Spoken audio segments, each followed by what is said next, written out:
Order. Let's please pause for a moment of silent meditation.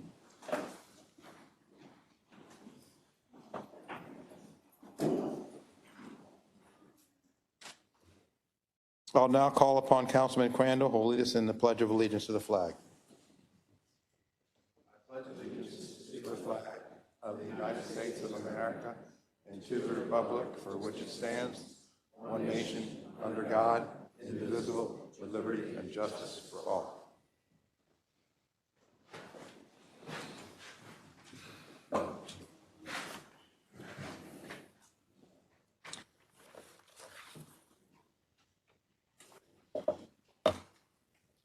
Okay, is there a motion to approve the journal for the meeting of June 3rd, 2024? So moved. Second? Any seconds? Second. Okay, all in favor, say aye. Aye. Aye. Journal is approved. Enrollment of bills, bills 3624, 3724, 3824, 3924 were passed by the council, signed by the county executive, and hereby enrolled. Bill 4024 was also passed by the council and returned unsigned and is hereby enrolled. Bill 3124 was vetoed by the county executive. So we now have Bill 3124 that was vetoed by the county executive, and I'm going to ask the secretary to make remarks around our subsequent action related to that. Yes, sir, Mr. Chairman and members of the council. At the legislative session on June 3rd, 2024, the County Council passed Bill 3124 as amended, sponsored by council members Patoka, Ertel, Marks, and Catch. Adequate public facilities, overcrowded school districts. On June 4th, the bill was presented to the county executive for his approval or disapproval. On June 14th, 2024, the county executive returned Bill 3124 with his executive veto. Section 308G of the county charter states that any such legislation presented to the county executive and returned with his veto may be reconsidered by the county council no later than at its next regular session, which is this evening's legislative session. Upon a motion and second, a vote of a majority plus one of the 7 council members will override the veto and allow the legislation to stand enacted. Thank you, Mr. Secretary. Are there any questions or comments from any of the members? Okay. Question, Mr. Secretary, or just we don't have any council members that are participating remotely? This time. Okay, thank you. Okay. Is there a motion to override the county? Oh, I'm sorry, Councilman Katz. Thank you very much. I have spoken with the county executive about the veto. I had originally asked him not to veto the bill. We had a discussion. He explained to me his concerns about the bill. And as a result of that meeting, and I know that he's met with other members of the county council as well, we are putting in, and the chairman is going to be the main sponsor, legislation that addresses a couple of his major concerns about the bill that he vetoed.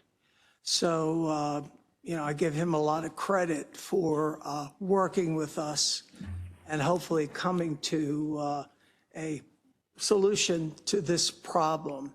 So the amendments deal with the commission and its duties, which of course is very important. And so anyhow, I am happy with the bill that we're putting in.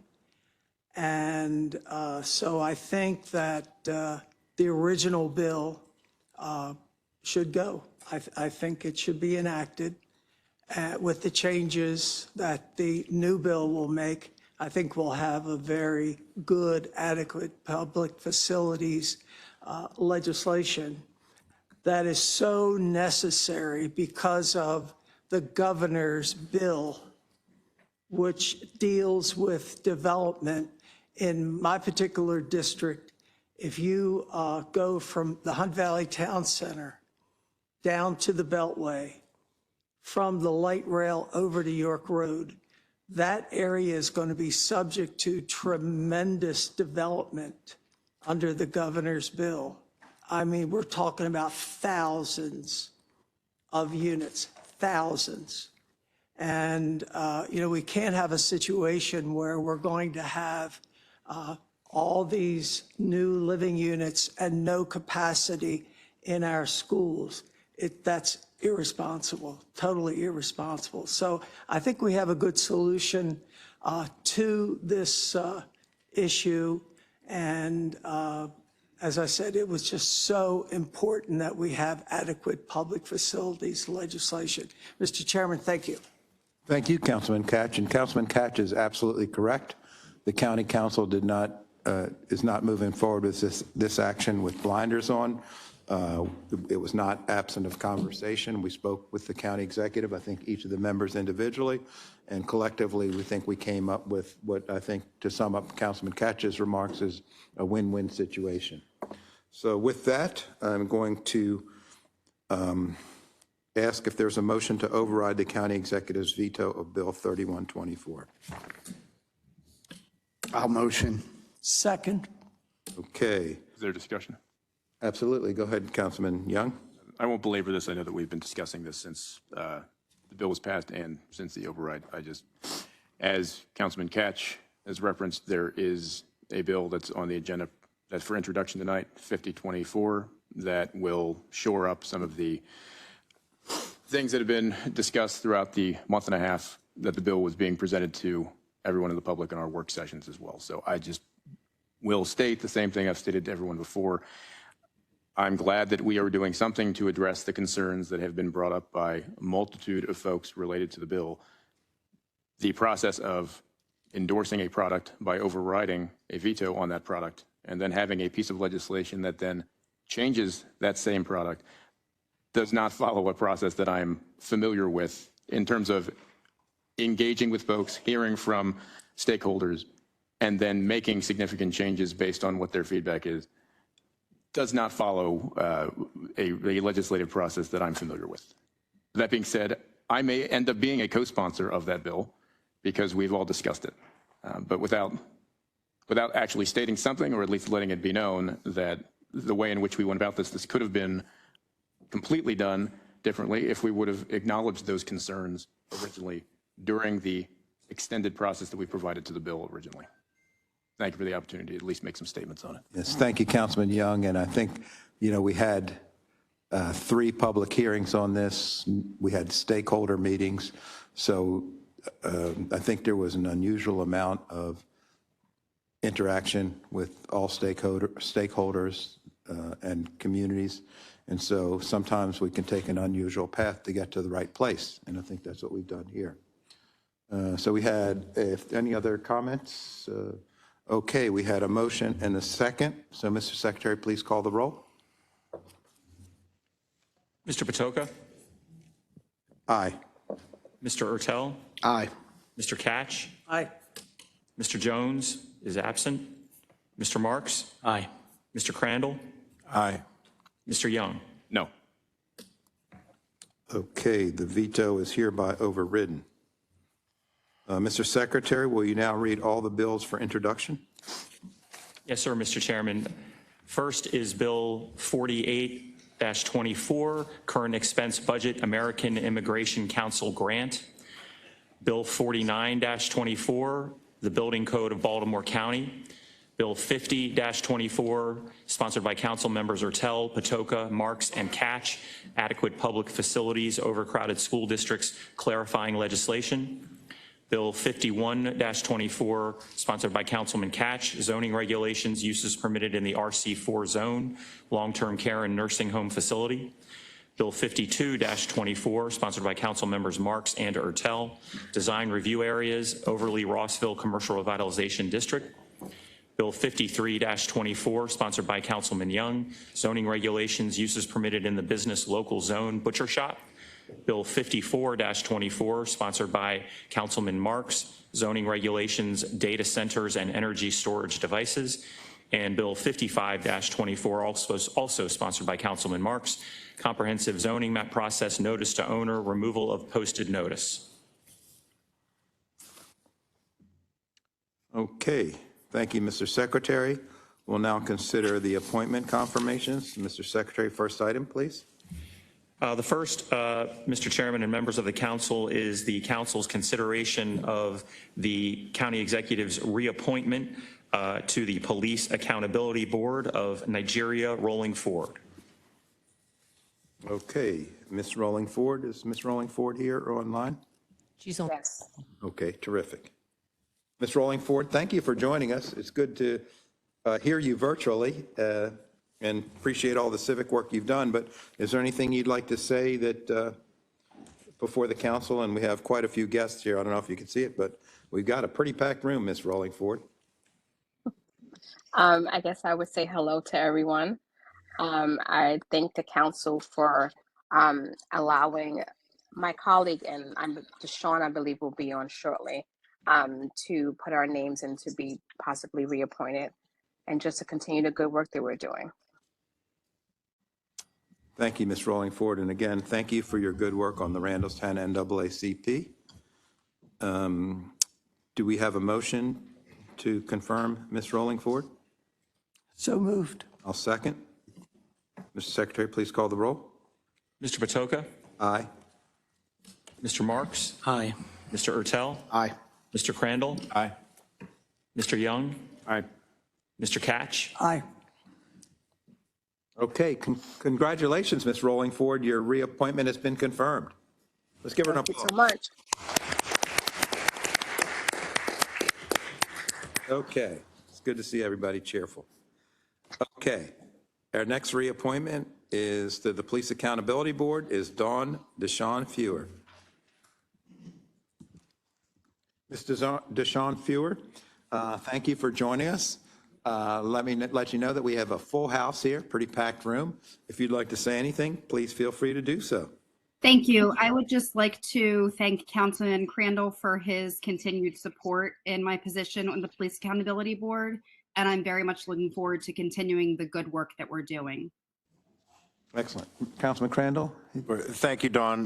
Really appreciate your service to the PAB, and I'm sure that you will continue to be an asset to Baltimore County. Thank you, Dawn. Okay, any additional comments? Do we have a motion? So moved. Second. We have a motion and a second. Mr. Secretary, please call the roll. Mr. Patoka, Aye. Mr. Ertel, Aye. Mr. Crandall, Aye. Mr. Young, Aye. Mr. Catch. Aye. Mr. Marks. Aye. Congratulations, Ms. Deshawn Fewer. You've been reappointed. Thank you. I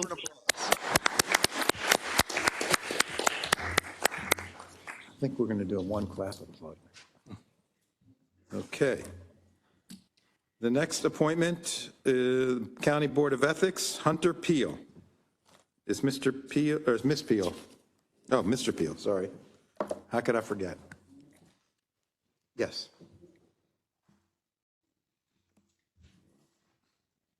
Thank you, Councilman. As a lifelong resident of Baltimore County District 2 and an employer, a law firm down the street that I've owned for 14 years, I look forward to the opportunity to further serve the county by donating my time to serve on the Ethics Commission, and I appreciate, like I said, the opportunity to do so. Thank you, Mr. Peel. Do any of the members have any questions, comments, or thoughts to share with Mr. Peel? Do we have a motion? I'll motion to approve, Chair. Second? Oh, did you second? Second. Okay, Councilman Young, second. Mr. Secretary, please call the roll. Mr. Patoka, Aye. Mr. Crandall, Aye. Mr. Young, Aye. Mr. Catch. Aye. Mr. Marks. Aye. Mr. Ertel. Aye. Okay, congratulations, Mr. Peel. Now, before we applaud, let's try something different for Mr. Peel. We're going to do a one clap applaud for Mr. Peel. So at the count of three, I want everyone to just clap once. Okay, we can do this together. You ready?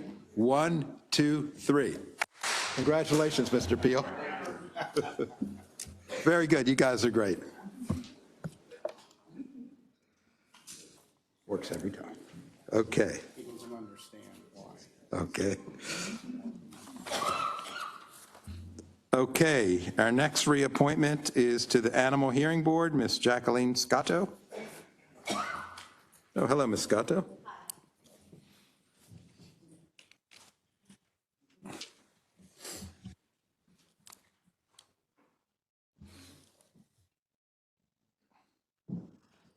Thank you.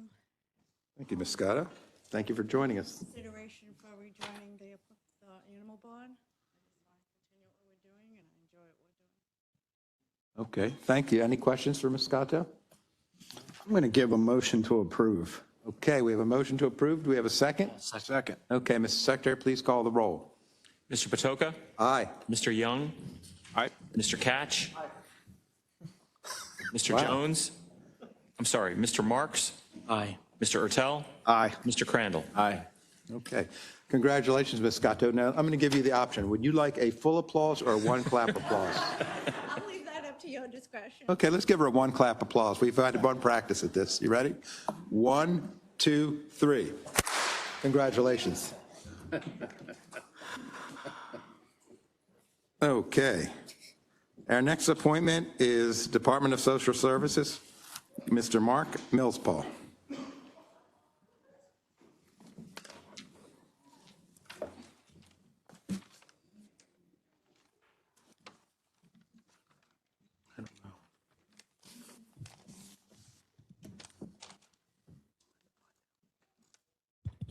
I think you're on. I see a green light, Mr. Millspaw. Okay. Good afternoon, Chairman Patoka and members of the council. I appreciate the opportunity to come before you today and ask for your support in confirming me as the director of the Baltimore County Department of Social Services. I spent over 30 years in public human services, all in Maryland. After graduating from college, I began my career here in Baltimore County, working with the Baltimore County Department of Social Services as a caseworker. I received excellent training. I met wonderful people. I got great supervision in that role. And I relished the idea that I could come to work every day and make a difference, a positive difference in someone's life. I had the opportunity to take my career on into other parts of the state and had the opportunity while working for the Maryland Department of Human Resources, now Human Services, to visit every local Department of Social Services in the state of Maryland, where I was able to compare and contrast service methodologies, service outcomes, and gather ideas for best practices. When I had the opportunity to return to local department operations, where the real rubber hits the road, I jumped at the opportunity. I had the opportunity to work in Baltimore City and then Anne Arundel County for a number of years before eventually returning here home to Baltimore County, where I've been the deputy director for the past 12 years. I lead a fabulous team of professionals about 450 state professionals and 200 county professionals who deliver services every day to the residents of this county. Together, we've supported families and individuals who struggle with poverty, addiction, family violence, food insecurity, mental health challenges, aging, and more. I've partnered with numerous county agencies to tackle problems, big and small, and will continue to build those relationships as the director. Under my leadership, the department will continue to hold itself to the highest standards of excellence. In addition, I will be strategic in aligning programs and using federal and state resources to meet our community's most pressing needs. As you know, changing demographics and economics in our community require flexibility of our agencies, and the Department of Social Services will remain a pillar in the community to help address many of those needs, while we protect the most vulnerable and also help support stronger families, since strong families are the essential building blocks for strong communities. We will also strive to improve our customers' experience when interacting with our department, and we will be guided by data while led by the heart. We will both do the right thing and do things right. With that, I thank you for this opportunity, and I welcome questions you may have. Thank you, Mr. Millspaw. Do any of the members have any questions, comments, or thoughts to share with Mr. Young, Councilman Young? Just, Mr. Millspaw, just thank you for your dedicated decades of work in this field. It speaks for itself in terms of, one, your resume, your ability to work with others, and the results that you've been able to provide over the years. I think you make an amazing director of the department, and I look forward to giving you an enthusiastic yay vote. Any additional comments? Okay, do we have a motion for Mr. Millspaw's appointment? Motion to approve. Second. Okay, we have motion second. Mr. Secretary, please call the roll. Mr. Patoka? Aye. Mr. Catch? Aye. Mr. Marks? Aye. Mr. Ertel? Aye. Mr. Crandall? Aye. Mr. Young? Aye. Okay, congratulations, Mr. Millspaw. Now, what do you want, full or one clap? Now, before you answer, full? Okay.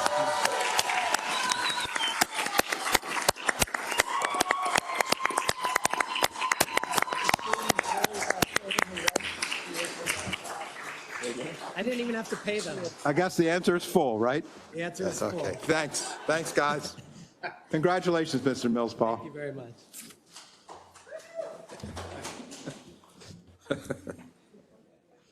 Why don't you move to reconsider? Okay. Now we move on to final reading and votes of bills. First bill, Mr. Secretary, is 4124. Yes, first bill is 4124, sponsored by the chairman. Zoning regulations, uses permitted in the BLR zone, animal boarding place, Class B, commercial kennel, veterinarian's office, veterinarium, or combinations thereof. Okay, thank you, Mr. Secretary. This bill is to provide additional use in where retail used to once thrive and no longer thrives, where we have vacant facilities. This creates an opportunity for a doggy daycare in those same establishments. I think it's a terrific adaptive reuse and hope that my colleagues will support me in this.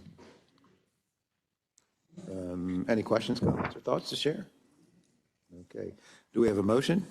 I believe there's an amendment, Mr. Let me Chairman. back up. Thank you, Mr. Secretary. Could you read the amendment, please? The amendment is really a locational technical amendment. There are some location conditions or limitations in the bill. For example, the use has to be located within a single building with direct vehicular access to an arterial street if part of a contiguous area of land zone BLR that is adjacent to a BL zone. The amendment would add the phrase outside of the beltway. So it would need to be adjacent to a BL zone outside of the beltway.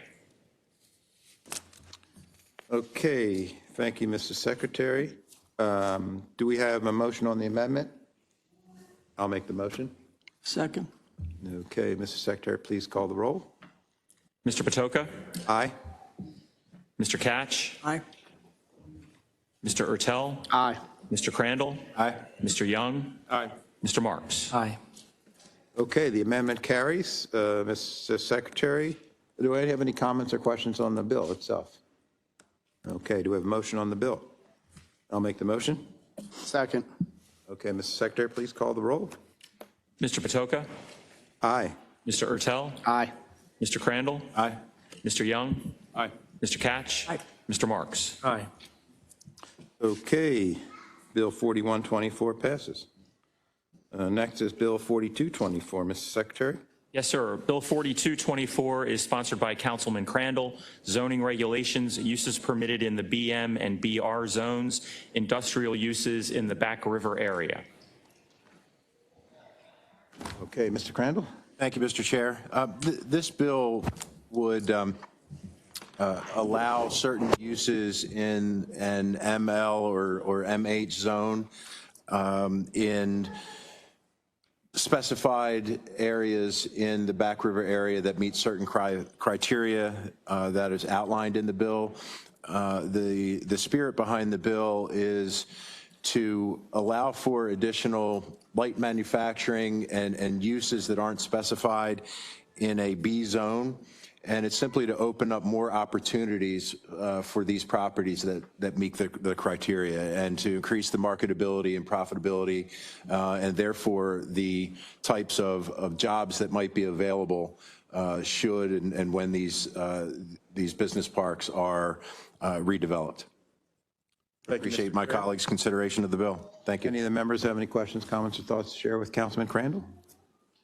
Okay, do we have a motion on this bill? So moved. Okay, a motion and a second. Mr. Secretary, please call the roll. Mr. Patoka? Aye. Mr. Crandall? Aye. Mr. Young? Aye. Mr. Catch? Aye. Mr. Marks? Aye. Mr. Ertel? Sorry. Aye. Okay, bill carries. Next bill is 4324, sponsored by Councilman Marks. Yes, Bill 4324, zoning regulations, Eco Park Overlay District. Thank you very much. Mr. Chairman, this legislation establishes a overlay district designed to facilitate more environmentally sensitive buildings, particularly within the urban rural demarcation line. As you know, the master plan recommends that we try to incentivize solar facilities in brownfields and places within the URDL versus in greenfields. This bill sets forth several design standards, including the following. Any building in an eco park shall be designed to achieve green building standards equivalent to the silver standard of either the Leadership in Energy and Environmental Design or National Green Building Standard. Second, any building in an eco park with a roof area of 100,000 square feet or greater shall be designed to incorporate rooftop solar on at least 50% of the roof area. I think this is a common sense bill that is compatible with what we've placed in the master plan. Thank you, Councilman Marks. Do any members have any questions, comments, or thoughts to share with Councilman Marks? Okay, do we have a motion? I'll motion. Okay, I'll second. Mr. Secretary, please call the roll. Mr. Patoka? Aye. Mr. Young? Aye. Mr. Catch? Mr. Marks? Aye. Mr. Ertel? Aye. Mr. Crandall? Aye. Okay, motion carries. Mr. Secretary, next item, please. Next, Mr. Chairman and members of the council, is Bill 44-24, Employees Retirement System. Okay, I think Mr. Carpenter is going to speak on this. Yes, sir. Good evening, Mr. Chairman. Oh, there you are. Just looking around the room. Good evening, Mr. Chairman and council members. Bill 4424 is a request of the administration that is a result of ongoing labor agreements for FY25. In its final form, it essentially affects two areas. First is the Fraternal Order of Police Lodge 25 for deputy sheriffs on pay schedule 13.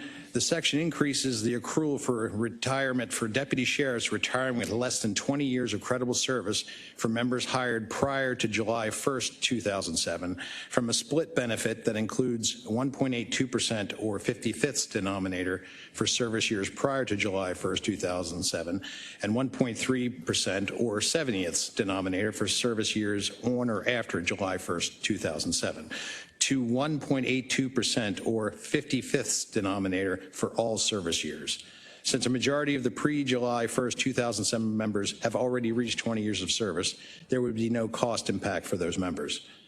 Likewise, it will increase the accrual for the retirement for deputy sheriffs with less than 25 years of credible service for members hired on or after July 1st, 2007 from 1.43% or 70th denominator to 1.82 or 55th denominator for all service years. These members would pick up the cost of this benefit with an increased contribution rate of 2.3% effective July 1st, 2024. Over time, the cost of the county would be near zero in today's dollars. Additionally, the other change would be the Fraternal Order Police Lodge 4 police officers for members on pay schedule 4. The change essentially is the minimum disability percentage we changed from 50% of average final compensation to 66.67 for police officers retiring with an accidental disability. No additional contribution will be required. Thank you, Mr. Carpenter. Do we have any comments or questions or thoughts to share with Mr. Carpenter? Okay, I think we have some amendments on this bill, Mr. Secretary. There are, Mr. Chairman, and if I don't get it perfect, I'm sure Mr. Carpenter will correct me. But I think this is current information, and I think this is where things stand. At the work session earlier last month, there were amendments that were being proffered as a result of ongoing labor negotiations, and I believe the amendments as of today are as follows. Sections 5.1.203, 11 Roman numeral 4 and 12 Roman numeral 4 regarding sworn police members of the police regarding sworn members of the police department on pay schedule 4 are struck from the bill because the final agreement does not include an increase to the member contribution rates.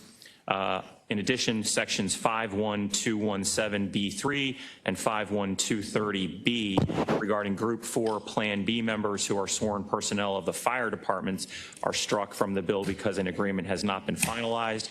And finally, language was added to section 51226.3 regarding sworn personnel in the police department on pay schedule 4 who are members of the employees retirement system and eligible to receive an accidental disability allowance in order to clarify the pension formula if a member is eligible for an accidental disability and has more than 28 years and 4 months of creditable service, which is equivalent to 66 2/3% of a member's average final compensation. Thank you, Mr. Secretary. Any questions, comments, or thoughts? Is that correct, Mr. Carpenter? Yes, it is, Council. Okay.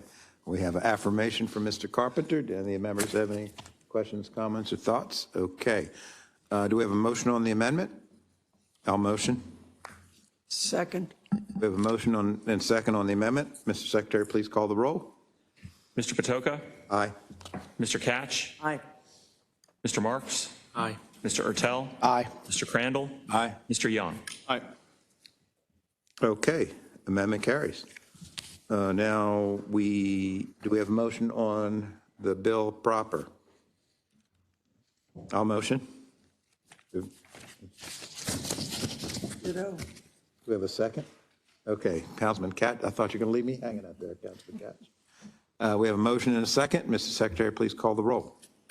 Mr. Patoka? Aye. Mr. Marks? Aye. Mr. Ertel? Aye. Mr. Crandall? Aye. Mr. Young? Mr. Catch? Aye. Okay, bill carries. Mr. Secretary, next item, please.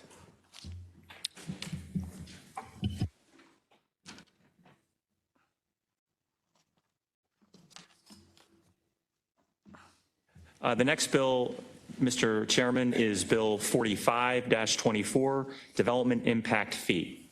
Okay, I think we have Mr. Gutwald testifying this. Come on up, Mr. Gutwald.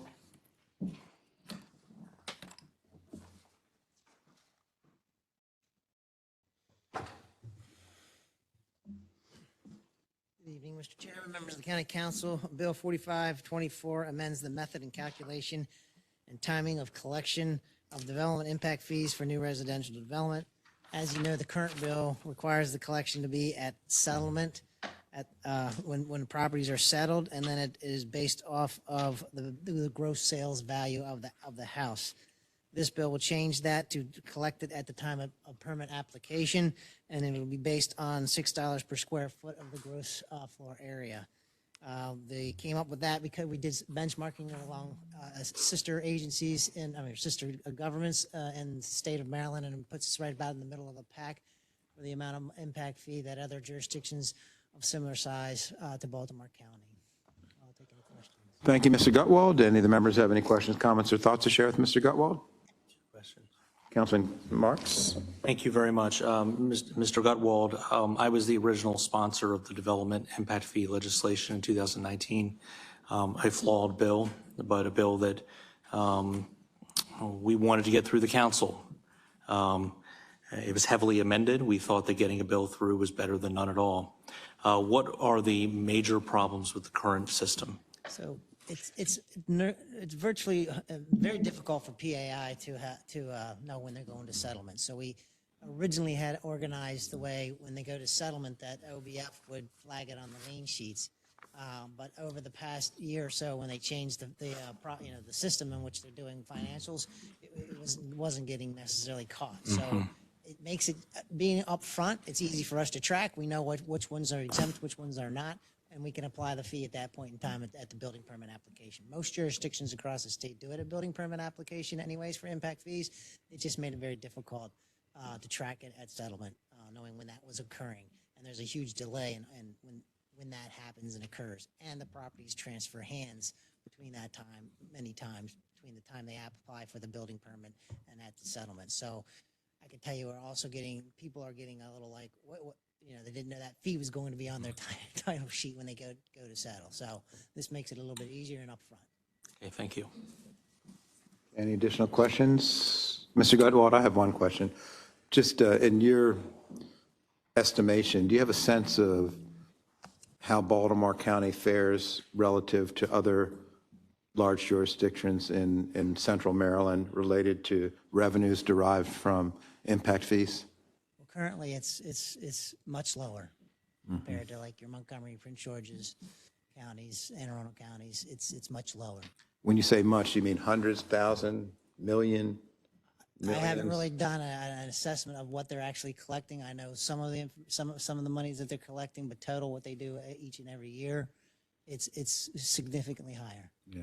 The reason I bring it up, because it's related to a bill that passed earlier this evening, related, or a veto override that occurred earlier this evening related to the APFO, that part of the challenge is a challenge related to having adequate revenues to support the facilities that provides seats for children in schools, water for newly built homes, sewer for those same homes, roads for the cars that are, the cars that'll be driving on those roads resultant of the new homes. And I just wonder is, historically, how has Baltimore County fared related to other jurisdictions? I know that we passed impact fee legislation that probably needs to be revisited, that had so many exemptions to it that our yield was, I guess I would call zero, modest. So it's a modest yield of last year, and then maybe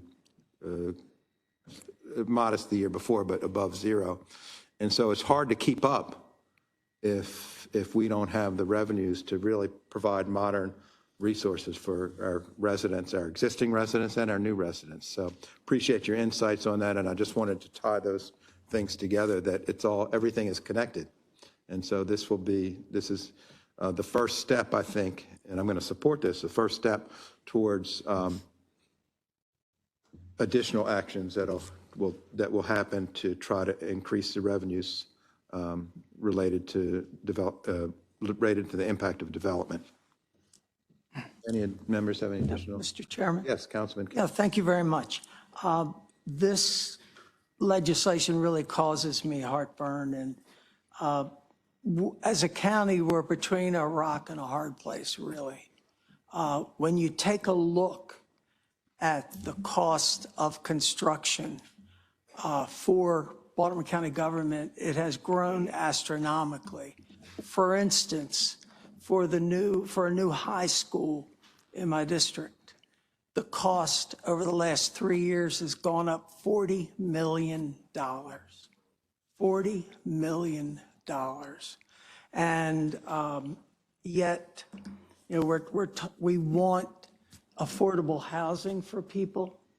Well, if the average impact fee is going to be $14,400 in Baltimore County for an average house of 2,400 square feet, I would think that's going to be a real damper on the house market. And so, really I just wish 10, 20, 30 years ago, the county had enacted an impact fee. Because then we would have had a situation where, you know how many homes have been built over the last 10, 20, 30 years. And the fee wouldn't have had to be this high. And it could have helped us with building enough schools, improving our roads, et cetera, so that we would have adequate public facilities in place. So, this is a very difficult bill, again, because all we hear about, and it's true and it's national, home prices are so high, most people can't afford them anymore. In the Hunt Valley part of the district where the Hunt Valley Inn, Marriott Hunt Valley Inn is, there was a proposal to build townhouses there. I'm glad you're all sitting down, because the price was around $700,000 for a townhouse. $700,000. So this would add 14.4 to it. If you, let's say you're buying a $200,000 house, 14,400 is a huge increase for those individuals. Maybe not so much for the people who are spending 700,000, but those spending 200,000, 250, 14.5 is a tremendous burden. And yet If we don't do this, we're going to fall farther behind in providing adequate public facilities for the new homes in the county. So, I'm between a rock and a hard place. And to be honest with you, when they call me for a vote, that's when I'll make up my mind, because I'm really conflicted with this. So thank you very much, Mr. Chairman. Thank you, Councilman Catch. Councilman Marks? Thank you. Thank you, Councilman Catch, for your eloquence there, and you're spot on. I actually wrote my master's thesis in 1997 on impact fees in Anne Arundel, Carroll, and Montgomery counties. And that was 27 years ago. And you're correct, had we had impact fees at that time, they could have been much more gradual, more reliable, and I think they actually would have helped improve the business climate, because people value reliability when they're looking to buy a home. They want to make sure that a school's built or a road is constructed. So it's unfortunate we did not have that. The state legislature actually did not give us the authority to levy impact fees until, I believe, 7 or 8 years ago. Under home rule, that was an obstacle. But I do want to thank you for your sentiments. No one likes having these, but growth is expensive and someone has to pay for infrastructure. Thank you, Councilman Marks. Any additional questions, comments, or thoughts? Okay, do we have a motion on the bill? So moved. Second. Mr. Secretary, please call the roll. Mr. Patoka? Aye. Mr. Catch?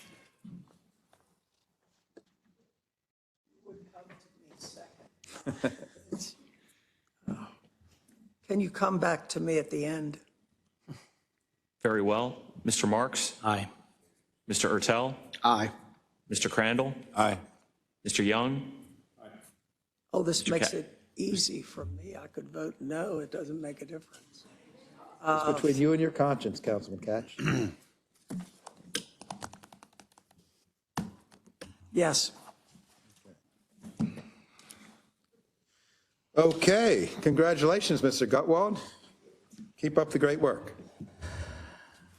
Next, Mr. Chairman, is Bill 46-24, sponsored by Councilman Marks, zoning regulations, uses permitted BL zone, community buildings, and fraternal organizations. Okay, Councilman. Thank you very much. This legislation allows for a building that's housing a fraternal organization to be located within the BL zone. Okay, any questions for Councilman Marks? Okay, do we have a motion? Second. Okay, Mr. Secretary, please call the roll.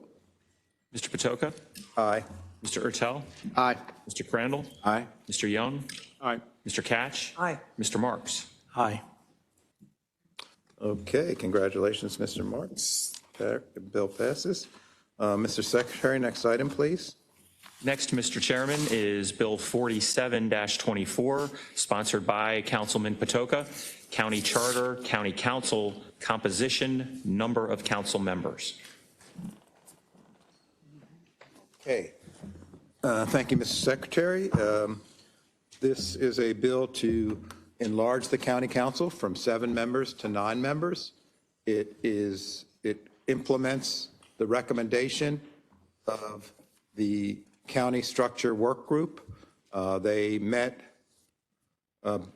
multiple times, many times, between the fall and winter of 23 and 24. They exceeded the mandate of the legislation. They were representative. They were appointed by members of the council. And we've, in order to, this needs to go on the ballot. It will add 2 members. It will create opportunity for the county council to better reflect the demographics of Baltimore County. And so right now, this is not an evaluation, a performance evaluation of myself or any of my colleagues. I think the members do very well to represent the folks that elected them into office. So this is an opportunity for the county to move out of 1956 and into 2024. And so with that, I'm happy to address any comments, questions, or thoughts from my colleagues.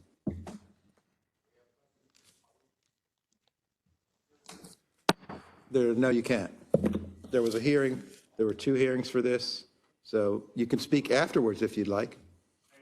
Sure. Okay, any questions from the members? Yes. I have a comment.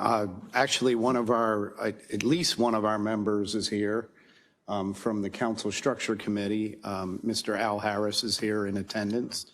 He worked hard along with that commission or that committee to come up with, recommendations that they looked at keeping the districts at 7, they looked at 9, they looked at 11, they looked at 13. And just I know we covered some of this, but we've had 7 council districts since 1955, 56, and at the time, based on around 1955 census data, we were about 350,000 people. We are now at 840,000 people. Our needs are greater than ever. Our infrastructure has a lot of challenges, and we believe that or at least most of us believe that expanding the council would give a little breathing room in the sense of council members being able to serve their districts a little better and deal with some of the issues longer and not be spread so thin. Thank you, Councilman Ertel. Any of the members have any additional questions, comments, or thoughts? Let me just add one point of clarification. And Mr. Harris, thank you for the work you did, the good work that you did. But the point of clarification is the council is not the deciding entity in this. What the council will act on tonight is whether this proceeds on the ballot in November of 2024 for implementation during the election of 2026. So it's a pretty quick timetable. If it doesn't move tonight, it fails. We've run out of time. So this is our one opportunity to grow the council, to add 2 additional members for the first time in history. For the first time in history, we will grow the Baltimore County Council if we have the fortitude to move this forward. So, Mr. Chairman? Yes. Just to clarify your remarks, as this bill proceeds to vote, we are voting on whether to put the issue before the voters on referendum. correct. You're correct, Councilman Crane. Okay, I just wanted to be absolutely clear for both us and the public that the voters will ultimately decide. Correct. If this bill passes by a supermajority of 5 votes and affirmative. Your understanding is absolutely correct, Councilman Crane. Thank you, Mr. Chair. It's a very quick timetable. We've been at this since the fall. So any additional comments, questions? Okay. Just obviously we have some amendments, so want to make sure that everybody had a chance to speak on it. Oh, absolutely. Before offering amendments, but if you'd like to speak, feel free. Gotcha. I'll reference this when we get to the amendment piece, but just hearing from everybody on the issue for the last 2 work sessions, and also engaging with my own appointee to the work group, understanding that from the beginning, knowing that we were focused on expansion of the council as the primary goal, in order to provide the opportunity for folks to have more opportunities, one, to serve on this council and try and provide an opportunity for this council to resemble the folks in which we represent, and also recognizing and acknowledging the size that our county has grown to. Fundamentally, I'm completely in support of that. Through that process, the idea of maps that are tied to this bill has been a sticking point, which we haven't really engaged with too much from a public standpoint during the work sessions, but mainly hearing from the folks to give them a chance to talk about what their interpretation and what their impression of this bill has been, which I know that we've been trying our best to find the right approach to growth, and hearing them and their response, negative response to what our approach is. Want what's been left out and what I think I've discussed with members since the last work session has been I'm completely concerned and opposed to the way in which we've drawn or identified maps that are tied to this bill and the process that we are used to, which is in the charter, related to a commission that would then have public input and a process that would come before us after they've made decisions on a map, versus we've taken it upon ourselves to draw a map and then tie it to this referendum, which applies to the amendment that will be introduced, or I guess you'll go to after, but I wanted to make sure before that the idea of what we're trying to accomplish here in expansion, I think the majority of us are for, but the way in which we get there and also not taking advantage of, but utilizing a process that expressly isn't stated that we can't draw maps has never sat well with me, which is why I've introduced an amendment that when you are ready, I guess the secretary will read across to us. Thank you, Councilman Young. And I'm the first to admit that what we have in front of us is not perfect. It's not perfect, but it moves the needle in the right direction.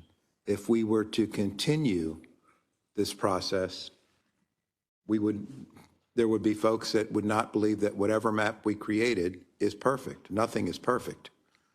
However, we need to continue to march forward, moving fairness in the right direction, and this is that opportunity to do so. So with that, Mr. Secretary, we have a set of amendments. Do you want to start? Yes, sir, we do. Initially, I will start with the amendments offered by the chairman to the bill. This amendment would essentially replace the map and the population summary that are exhibits A and B in the bill. The initial map, I believe, was dated June 3rd, that coincided with the introduction of the bill. This new map that the council or that the chairman wishes to offer is dated tonight's date, 7/1/24, and the new map would be Exhibit A and replace the current one, and the new population summary, Exhibit B, would replace the old one, and then the census blocks and the precinct and census data, which is Exhibit C, would be amended to reflect the mapping of Exhibit A. And that's essentially the amendment. Mr. Secretary, the amendment, the initial map was placed on the council's website, I believe on June 3rd when the legislation was first introduced. Correct. And then the amended map was placed on the council's website almost immediately or when it was introduced as an amendment. Is that correct? Yes. Okay. The reason I bring this up, because I've had some calls this weekend that no one saw this map. And since these maps have been up since, we've tried to be as transparent as possible in this by putting the maps up as soon as they were prepared. But there was a rally of calls that seemed to undermine that process, that transparent process. And I would also mention that the map that is as part of your amendment is very substantially similar to the one from June 3rd. Right. It's about edges in terms of the amended map versus the original map. Okay, I just wanted to add that clarity to it.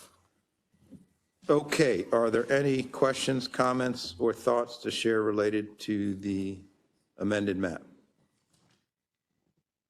Okay. Do we have a motion on the amended map? So moved. I'll second. Any discussion? Okay. Mr. Secretary, please call the roll on the amended map. Mr. Patoka? Aye. Mr. Marks? Aye. Mr. Ertel? Aye. Mr. Crandall? Aye. Mr. Young? No. Mr. Cash? No. Okay, the amended map fails. No, Mr. Secretary, next. the amended map passes Oh, I'm sorry. The amended map. with 4 votes. I was getting confused with the supermajority. Yes, sir. Gotcha. Okay, amended map passes. The next amendment is offered by Council members Patoka and Marks, and this amendment would alter the uncodified Section 5 of the bill. I believe it's on page 10 of the bill. Section 5 states, and it's an uncodified section, it's more of an instructive section, and it states, and be it further enacted that the 30th day following the general election on November 5th, 2024, the county executive and county council shall send written notification to the Baltimore County delegation to the Maryland General Assembly that Section 3-2B-01 of the education article of the Annotated Code of Maryland relating to the composition and method of election of the Baltimore County Board of Education is to be amended, and the amendment being offered would state the following: to consist of 9 nonpartisan elected members elected from the 9 councilmanic districts of Baltimore County as set forth in this act by the voters of that councilmanic district, 2 appointed members and 1 student member. Okay, Councilman Marks. Thank you very much. As you all know, the school board districts mirror the county council districts. So this legislation would basically communicate that any change would have to occur with the General Assembly. Okay, thank you for that clarification. Councilman Young? Just to clarify, because I know in the original, we had something related to announcing or notifying our counterparts in Annapolis about the passage of the referendum. What exactly does this change, or how is this different from the original language in the bill?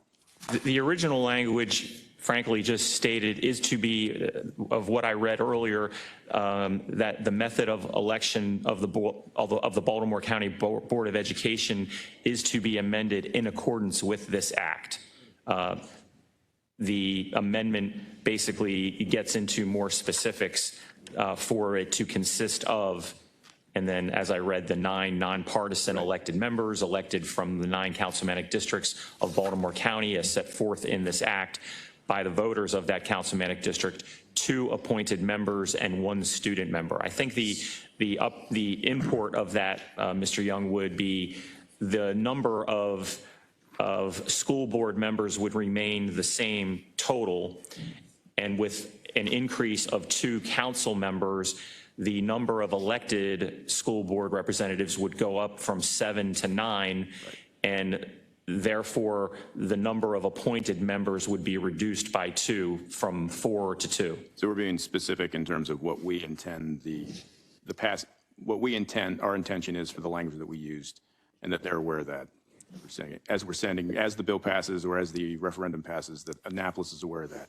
They would be aware of that based on this language. Right. And just not being nitpicky, we're instructing them to change something? Or are we just notifying them? We're in the uncodified section, we're providing guidance to them. I got it. Okay. I think, as Mr. Marks indicated, it's up to the General Assembly to do that. Right. Okay. Excellent. Thank you.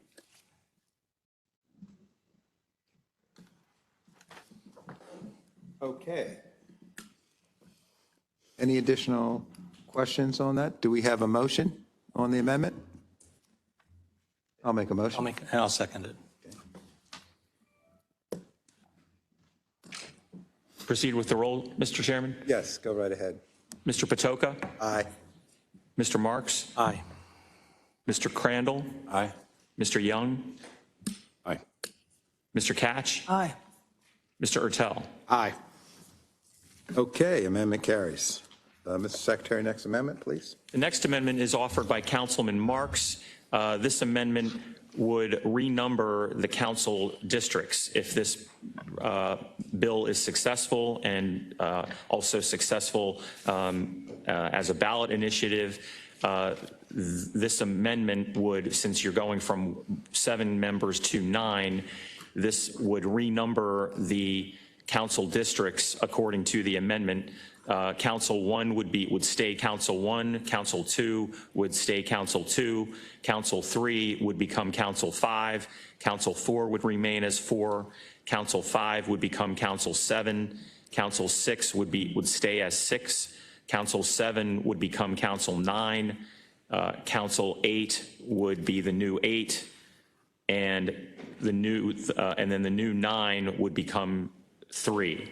I know it's a little confusing, but it takes more of a geographic track around the county from Mr. Young's district all the way across and around down to Mr. Crandall's district.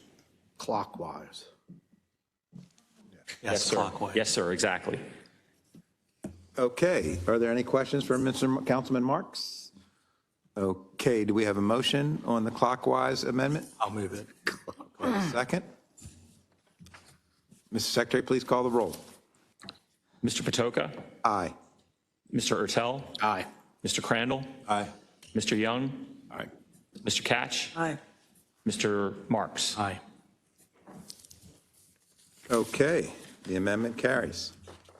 Mr. Secretary, next amendment, please. The next amendment is offered by Councilman Young and I believe co-sponsored by Councilman Catch. This is the amendment that would essentially, put very simply, it would remove the mapping aspects of the bill out of the bill and would replace that with a redistricting process. So the mapping aspects, the council's passage of this bill and simultaneous passage of a contingent map would be removed from the bill, the map part, and it would be replaced by essentially an interim redistricting process that would need to occur pursuant to a redistricting commission by April 30th of 2025, and then at least 70 days following, or within 70 days following that, the county council would need to adopt a final redistricting plan for potentially for the additional councilmanic districts. Okay, Councilman Young or Councilman Marks? I mean, Councilman Catch? No, Council. Okay. This is Councilman Young. As I mentioned before, and thank you, Mr. Secretary, for clarifying, it's a simple amendment, but I understand the implication. Stated earlier that there's always had an issue with the choice that we made to draw these maps without, and I'm not going to say without public input, but there's something different, completely different from having 2 public hearings on the potential expansion of the county council that includes a map and the redistricting independent commission that's already set forth in the charter.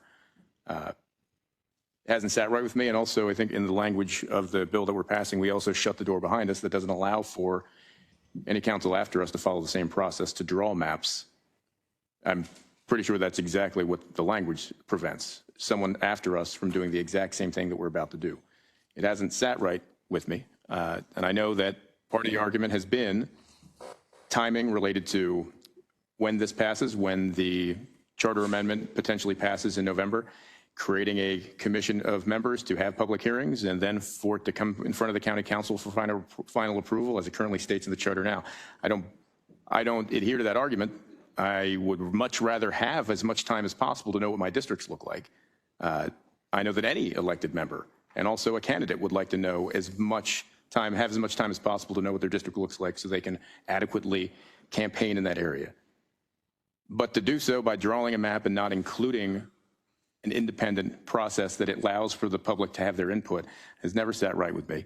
And in order to support this expansion, and I've mentioned this to you before privately, that I'm not sure I can support this without this particular amendment following that at least common backstop of what we have available to us already for allowing the public to have a role in the drawing of these maps and the approval. And that's my statement, Councilman Catch. I appreciate your discussion on this. And if you'd like to, I mean, Chairman, if it's all right, if you'd like to say a few words. Absolutely. Thank you, Mr. Chairman. Last time we had a work session, I asked a number of questions about the map. Basically, when it can be changed, when it can't be changed, et cetera. I know that every single person sitting up here is very concerned about openness and transparency. They all are absolutely in favor of it. I am very concerned, as is not Delegate, Councilman Young, his concerns about the lack of public input in the drafting of this map. I know that everybody who worked on the map tried very hard to make sure that communities stay together, that the map is drawn in such a way that it would provide good representation for the people in each of these 9 districts. And however, I, as Councilman Young, I believe that a commission, nonpartisan commission, to sit down and draft the map is the right way to go. Now, this would not happen until of course, I guess it could convene before the ballot measure goes to the voters. Of course, if they turn it down, then it wouldn't make any difference. But I think that the commission should be suggesting a map to the council. I think that the commission, and I know that they will have public input meetings to hear from people about, what they expect from the redistricting map.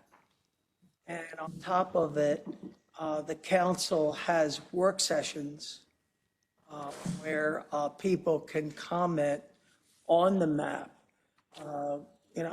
I can, this is my, I don't know how many redistrictings I've been through, but many. And, always look to make sure communities are together.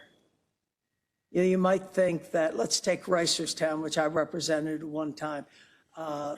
You might think that Reisterstown is better off with 2 council members, and I don't know if this map it has 2 or not. I really don't.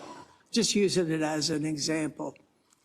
Believe me, Reisterstown is not better off having 2 councilmen. You're better off having 1 that can be an advocate for that community.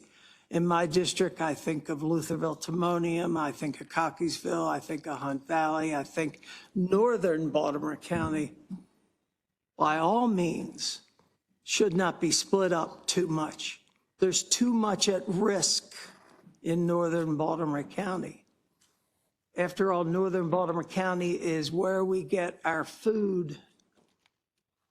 And and of course you all know that I'm very concerned about keeping as much agricultural land in agriculture as possible. So I think this amendment is good. I don't think that the amendment can be amended to urge the commission to use this map as a starter. But, they probably will anyhow. But so I support this amendment, and hopefully it will pass. Hopefully we'll have a commission that will listen to people. Because the hearings, the work sessions we've had on this bill have all focused on, gone from 7 to 9. It really hasn't focused on the map itself. And that's a problem, because people should be very concerned about the map and how it affects them and their community. So I thank you very much. And Mr. Chairman. Thank you, Councilman Katch. Councilman Ertel. One thing I would say about this map that has been drawn up, the population warrants, the way the county population lies, the map is going to be similar to this. There may be some precincts that end up in a different map if we have a different process, but it's not going to be dramatically different than what we have here. And, one of the things that we all saw was the council redistricted in 22 because of the census, and that was challenged by a court case, and it went to a commission as well. And there's no guarantee that this won't be challenged as well. I ran in a district where I didn't know exactly where I was running until about 2.5 months before the actual election. We will have a process where we're redistricting for 26, which we'll have to do because we're adding districts, so we know that's going to happen. But then the map will be, the districts will be redistricted again in 2031 for the 2030 census.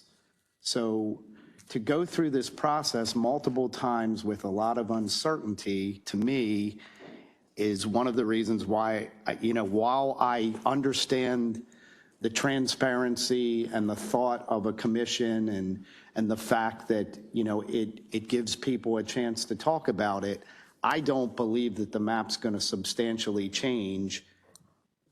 Again, there might be a precinct that gets replaced here or there, but because of the population, we're pretty much pigeonholed into something that's going to look very similar to this.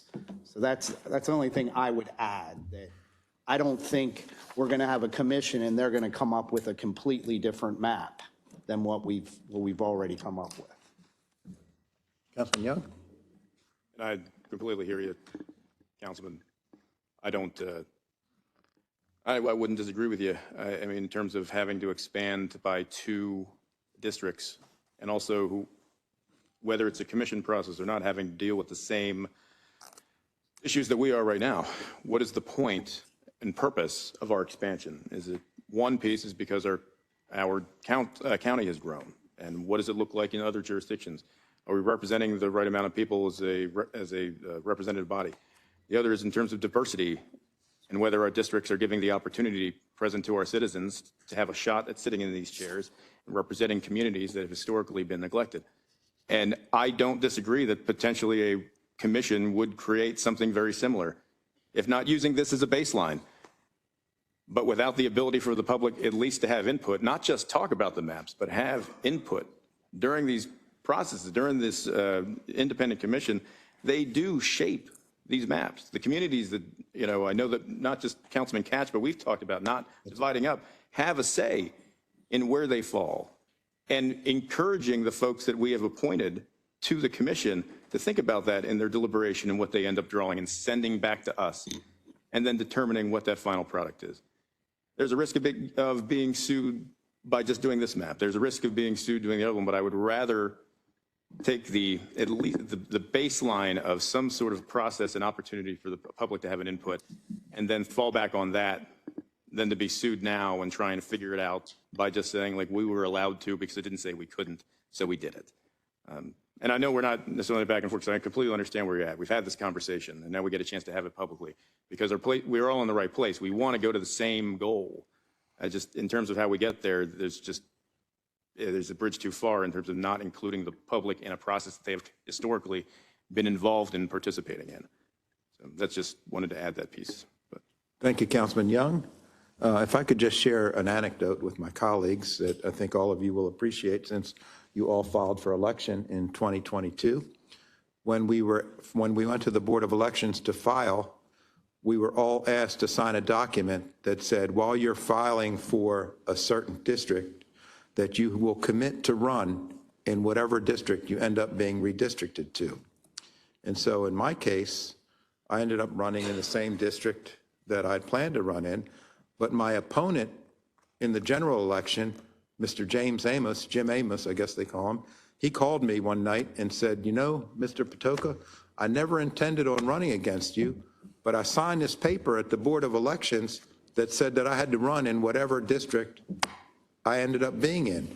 So he ended up running in an area that he never intended to run, and it speaks to kind of the uncertainty as we get closer to the election and to the population we're going to serve, and also a good candidate for election. I mean, everybody has their own method, but it's really important to become familiar with the residents that you hope to represent.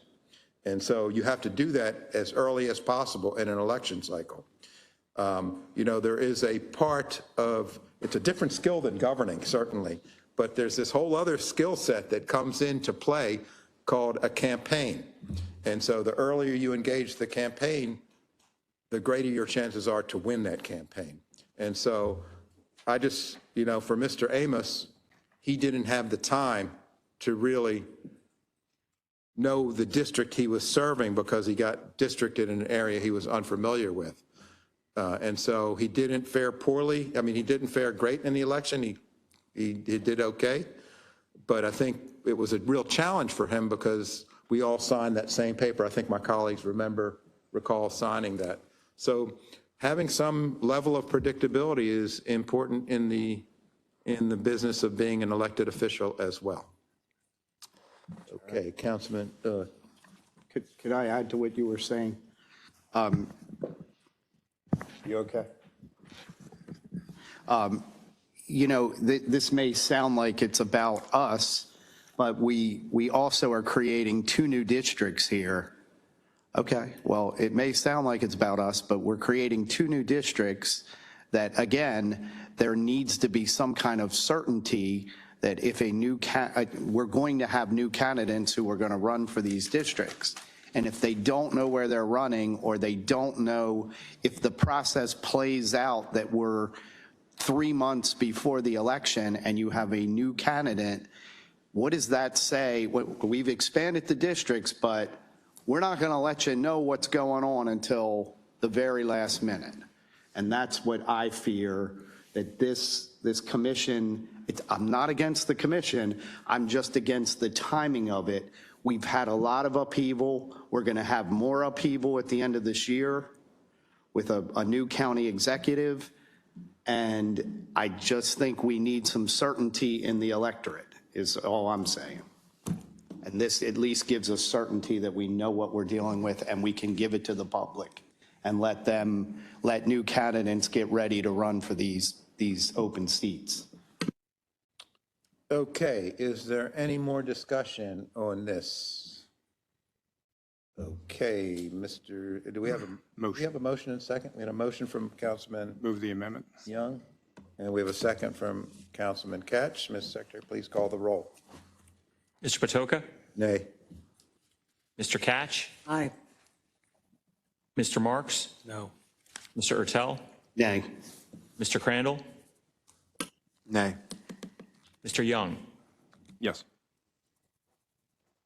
Okay, the amendment fails. Mr. Secretary, next amendment, please. The next amendment, Mr. Chairman and members of the council, is sponsored by Councilman Katch. This amendment would, on page 4 of the bill, at the top of page 4, there is a reference in the bill to section 206 of the charter regarding council districts. The amendment would, or the bill currently states that Baltimore County is divided into 7 council districts. Of course, the bill states that this would go to 9. And then there is also a paragraph B that states, following the 2026 general election, revisions of council districts may only be enacted in accordance with section 207 of the charter and may only occur after each decennial census of the United States or upon ratification of amendments to the charter by the voters to increase or decrease the number of districts.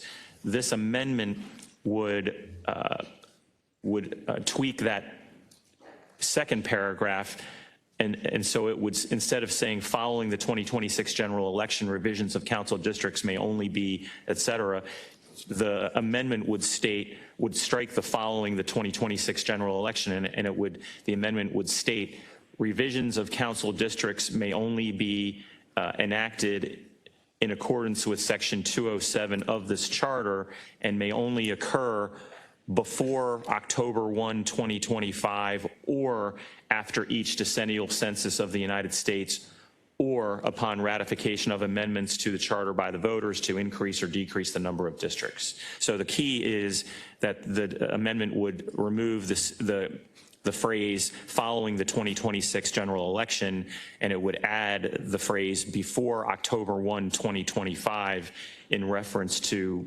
redistricting. Mr. Chairman. Go right ahead, Councilman. Explaining this amendment, what it does is it gives the council the opportunity to amend the map that is currently in the bill as long as it's done by October of 2025.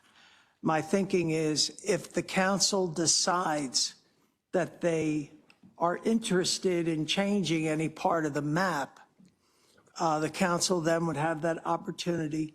They would have the opportunity to have public input sessions on the map, hear from people, see if people would like to see changes. You know, as I mentioned, Reisterstown before, Lutherville, Timonium. I mean, if citizens in those areas would like to see their communities treated differently in the map, it would give them the opportunity to do that. So this doesn't require changes to the map, but it opens the door a little bit for the council to change the map, have public hearings.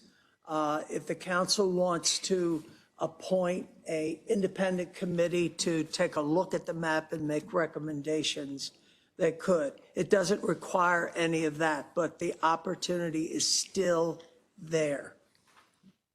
So it's not like the amendment that just went down in that the amendment that just went down took the map out of the bill. This does not take the map out of the bill. It simply just gives us, again, the opportunity to make changes to the map should the public, really be upset about something in the map and how it affects them and their community. Thank you. Any questions or comments for Councilman Ketch? Councilman Ertel? Councilman Ketch, what's the dating on that? Can you? October 1st, 2025. Okay, so the changes would have to be made by then? By that date, exactly right. Exactly right. Which I think would be enough time Sure. for the election board to, for everybody to know what district they're going to be in for the election. And again, it doesn't mandate the council make changes. And theoretically, it's probably a precinct here or there, as what I was saying, where there may be communities who say, we really want to be together with Right. Lutherville West. I'm making that up, obviously, but that gives us at least the ability to get public input on it. Exactly right. I'm really interested in the public. I am as well. It's just the Everybody timing. up here is, I know that. Everybody up here is interested in what the public thinks. And I just don't believe that the public has had the opportunity to see the map, digest the map. So, and it doesn't mandate that we do anything. It just gives us that opportunity. And I would hope as a council, we're going to have at least 1 or 2 public input sessions on the map only, not have gone from 7 to 9 or whatever. So that's what it does. Okay, any additional questions for Councilman Ketch? Do we have a motion on Councilman Ketch's amendment? So moved. Do we have a second? Second. Second. Okay, we have a motion and a second. Mr. Secretary, please call the roll. Mr. Patoka? Aye. Mr. Ketch? Aye. Mr. Marks? Aye. Mr. Ertel? Aye. Mr. Crandall? Aye. Mr. Young? Aye. Okay, amendment carries. Mr. Secretary, next amendment, please. The next amendment is sponsored by Councilman Young. This amendment would increase the council's expansion from its current 9 in the bill to 11. And it would make changes to other aspects of the bill to be consistent with that increase from 9 up to 11. Councilman Young? Thank you, Mr. Chairman. I guess I could say where the idea for this amendment came from, but I think it was pretty obvious. The testimony from citizens and advocates during the 2 work sessions that we had on this bill made it clear that what we were proposing and what we put in front of them is not what they wanted. We commissioned a work group to inform our decision, and I think that even from my own appointee that reported back on what those recommendations ended up being, that we sort of, and I think everyone else also took it as a resounding endorsement of expansion by 2, where the reality has been that it was more of a begrudging acceptance of something being better than nothing. In 1978, there was a Charter Review Commission that made the recommendation to grow the council by 4. To date, no action's been taken related to that accommodation or that recommendation. And I try to think back on where we were in 1978, but to be fair, I'm a little limited. I was born in 1983, so I don't know for sure. But I can tell you what I do know is that we were smaller in population, we had a lot more room to grow, and we were a lot less diverse than we are right now. There have been many iterations of the council since then. There have been many that have sat in this seat that I'm in now and the seats that you're in. And even in the back hallway that we stand in before we come out here, there are multiple portraits of the councils that came before us. And there is a resounding theme and something you can consistently glean from those. That over time, we have been historically, with painfully few exceptions, a very male and a very white council. And those exceptions have provided our predecessors with insight, with experience, and with expertise that has only guided this county into the direction that it is in today, AAA bond rating, with a population that exceeds our neighbors. And the only potential that I see moving forward, if we continue to move forward together, as our bipartisan council has consistently done since 1958. I try to think about what is my responsibility in this seat. What can I do in my role, and what can we do collectively to make sure that the county that I grew up in and the county that I'm raising my kids in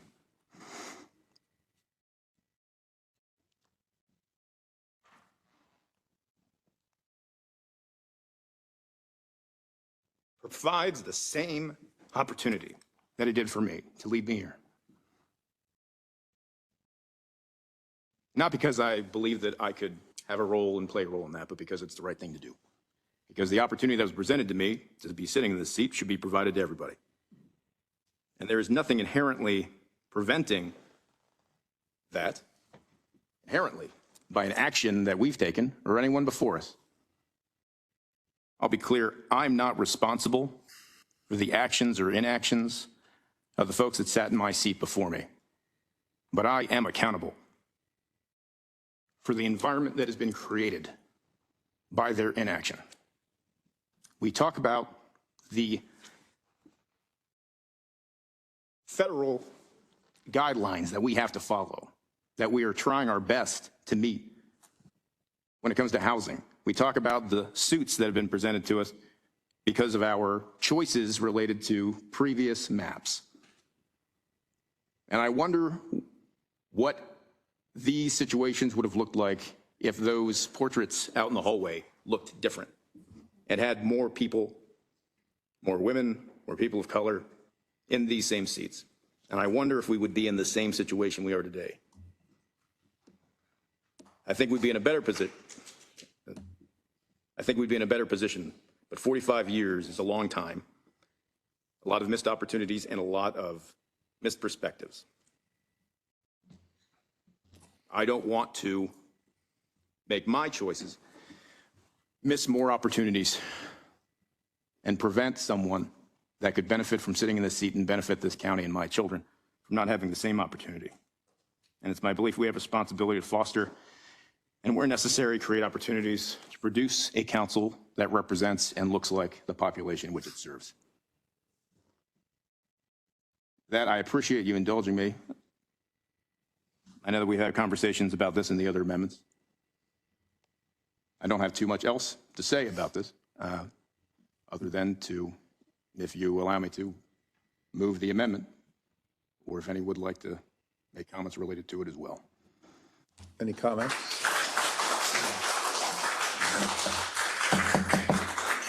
Any comments, Councilman? Yes, Mr. Chair. Councilman Crandall? Yeah, Mr. Chair, thank you.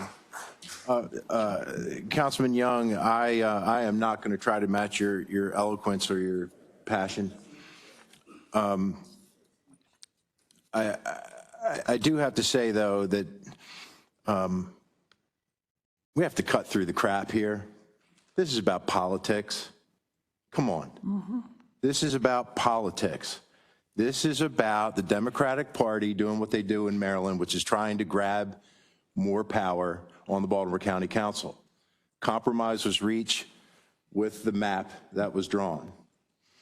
And I feel that I need to make a compromise because I have been adamantly opposed to any expansion of the council because I feel the council functions quite well. And I don't know about you or the other members here, but I'm pretty confident in the service that me and my staff have done to our done in our districts. Now, so let's not make that argument that 7 people cannot serve Baltimore County citizens, because we can and we do. This is about politics. So with that said, I cannot see us expanding to 11 members. I think it is it's an unnecessary expense to the taxpayer. It involves redoing our floor at taxpayer expense. We will now have, with a fair election fund, we will now have more money that would have to be allocated to that fund with 11 members. Now, there is a petition that, should the required number of signatures be on that position and verified signatures be on the petition, that the petition calls for the council to go for 11 members. If that position, if this bill does not pass this evening, the petition could move forward with 11 members, because that's what the petition calls for. That would go on the referendum. I absolutely do not support us moving to 11. So I will compromise on 9, along with the map that was drawn. Because I think that we can find a middle ground between 7 and 11. The middle ground between 7 and 11 is 9. And we compromise. We do what we do in bipartisan fashion. And we compromise after taking a logical approach to this. Again, not wanting to match your eloquence and your passion. I certainly understand where you're coming from. But I do also want to say, I mean, look, we're talking about politics, right? Councilman Ertel's opponent was an African-American man. Councilman Marks's opponent was an African-American woman. Where were the advocates from 4 More when those candidates needed help? I didn't see any of them campaigning for either one of their opponents. So what is this really about? Politics. It's about gaining more seats for your party on the Baltimore County Council. Let's just face it and own it, because that's exactly what this is about and nothing else. Thank you. Thank you, Councilman Crandall. If I could just, did you want to say something, Councilman? Go ahead. I just want to say, Councilman Young, you made a very compelling argument and appreciate what you said. I do want to just say that we had a county council structure review group that was set up, and they exceeded the mandates of the legislation, and they dealt with the very issues that we are dealing with this evening. And that was different from us, is we've got CCMP, we've got the budget, we've got mixed use, we've got other things on our plate. For the council structure work group, they had a singular focus. Should the council stay at 7? Should it grow to 9? Should it grow to 11? And there was some suggestion to grow it to 13. Those were the things that the council, and Mr. Harris, I see you shaking your head, so you are affirming that this is the case. They heard testimony from many of the same people that we heard testimony from that asked to grow the council to 11. They deliberated, and I think I attended, my team can verify this, almost every meeting, either virtually or in person too, Justin, but virtually a lot more. So, and I heard every word that was said, and I heard the passion in which those members deliberated with each other, and they were conflicted as we are. We never said 13, so let's take that one off the table, but they were conflicted. Do we keep it the same? Do we go to 9?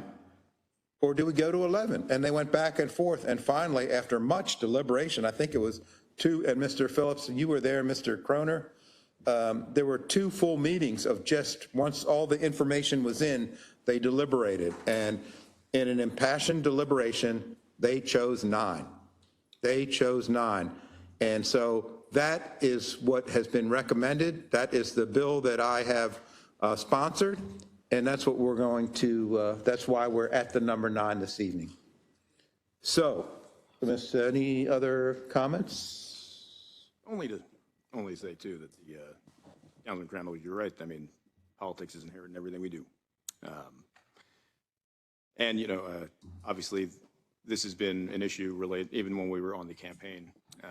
Folks coming to us, and there is uncertainty associated with expansion of the council at all by 2 or by 4, which is also why the important piece for us, or even for me, was having some other backstop related to the process in which that district looks like, which still puts this council in a role, as it always has taken, in approving that final map.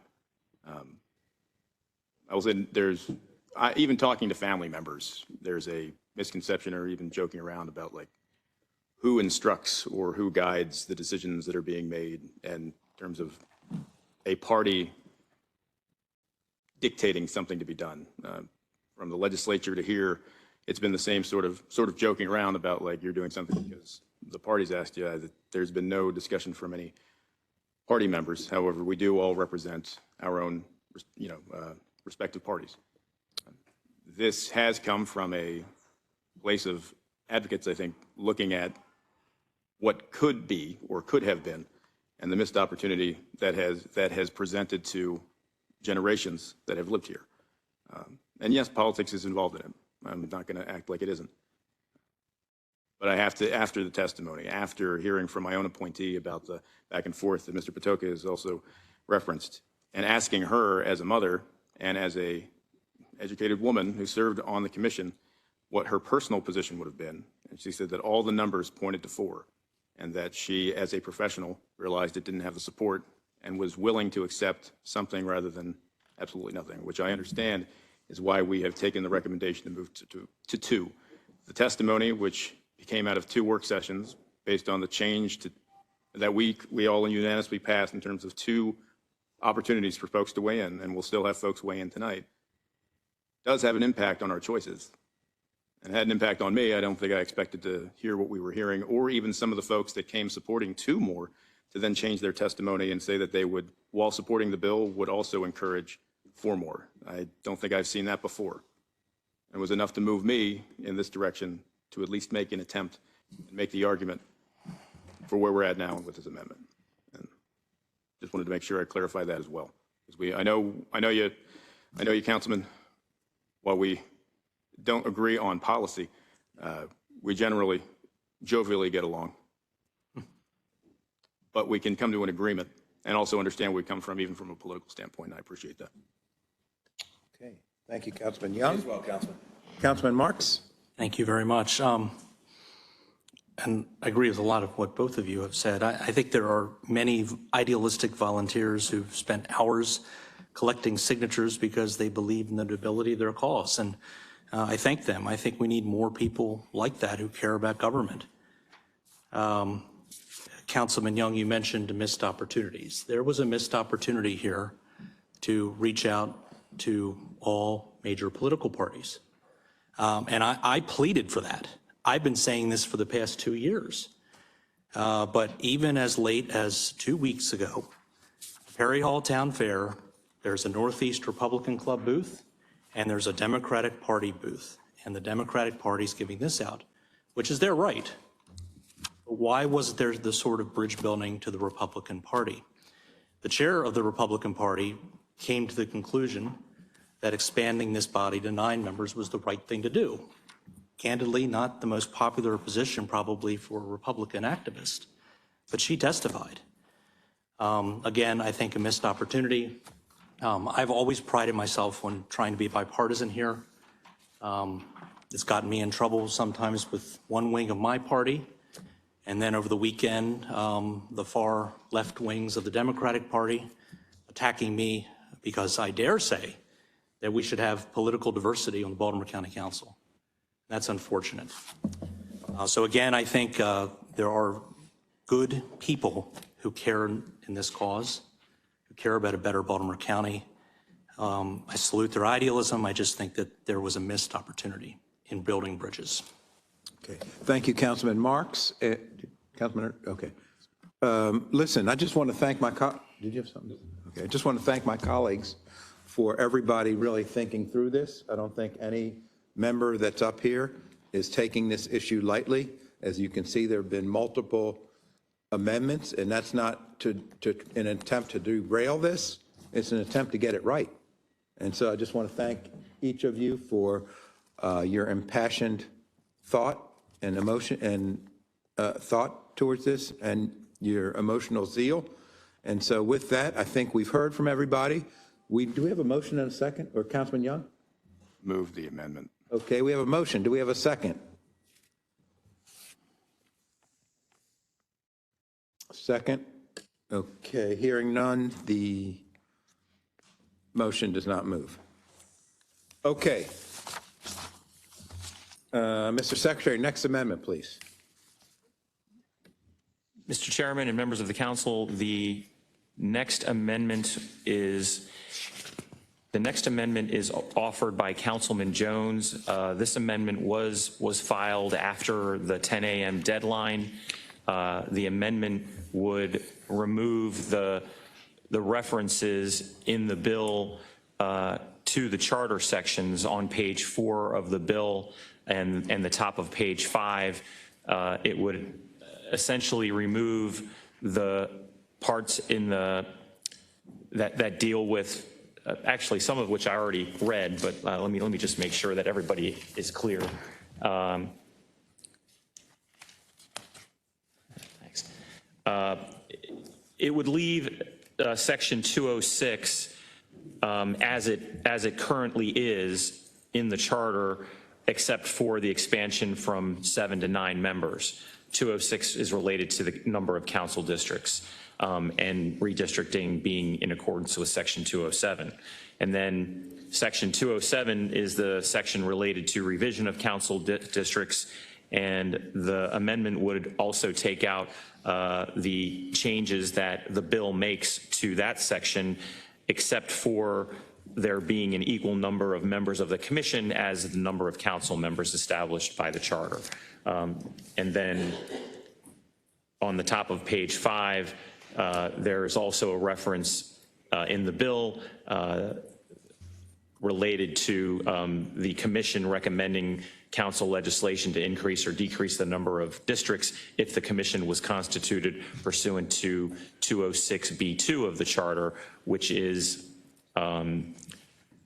related to this expansion. And Mr. Jones's amendment would take out those provisions to make it the way it currently is before this bill, again, except for the number of commission members, because that would reflect the number of council members. Because right now there are 5 commission members on a 7-member council, and the bill the bill changes that from 5 to the same number of council members as there would be, whether it's 7 or 9.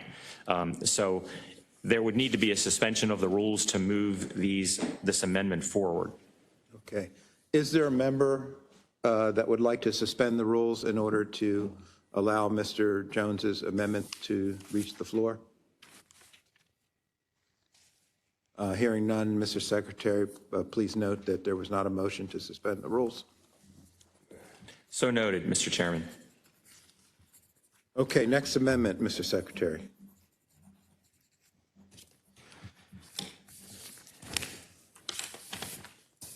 I believe that's the last one. But I will Okay. confer with my colleague. Yes, sir. That's the last amendment, Mr. Chairman. Okay, here we are to the bill. Any additional discussion? Okay. Do we have a motion? I'll motion to approve, Chair. And I'll second. Mr. Secretary, please call the roll. Mr. Patoka? Aye. Mr. Catch?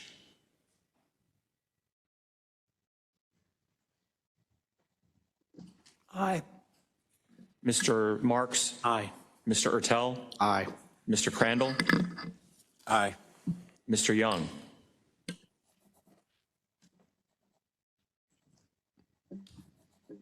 No. Okay. Motion carries. We have a supermajority, so this will move forward on the ballot. So tonight was a historic moment. Thank you, everyone. Deserves an applause. Okay.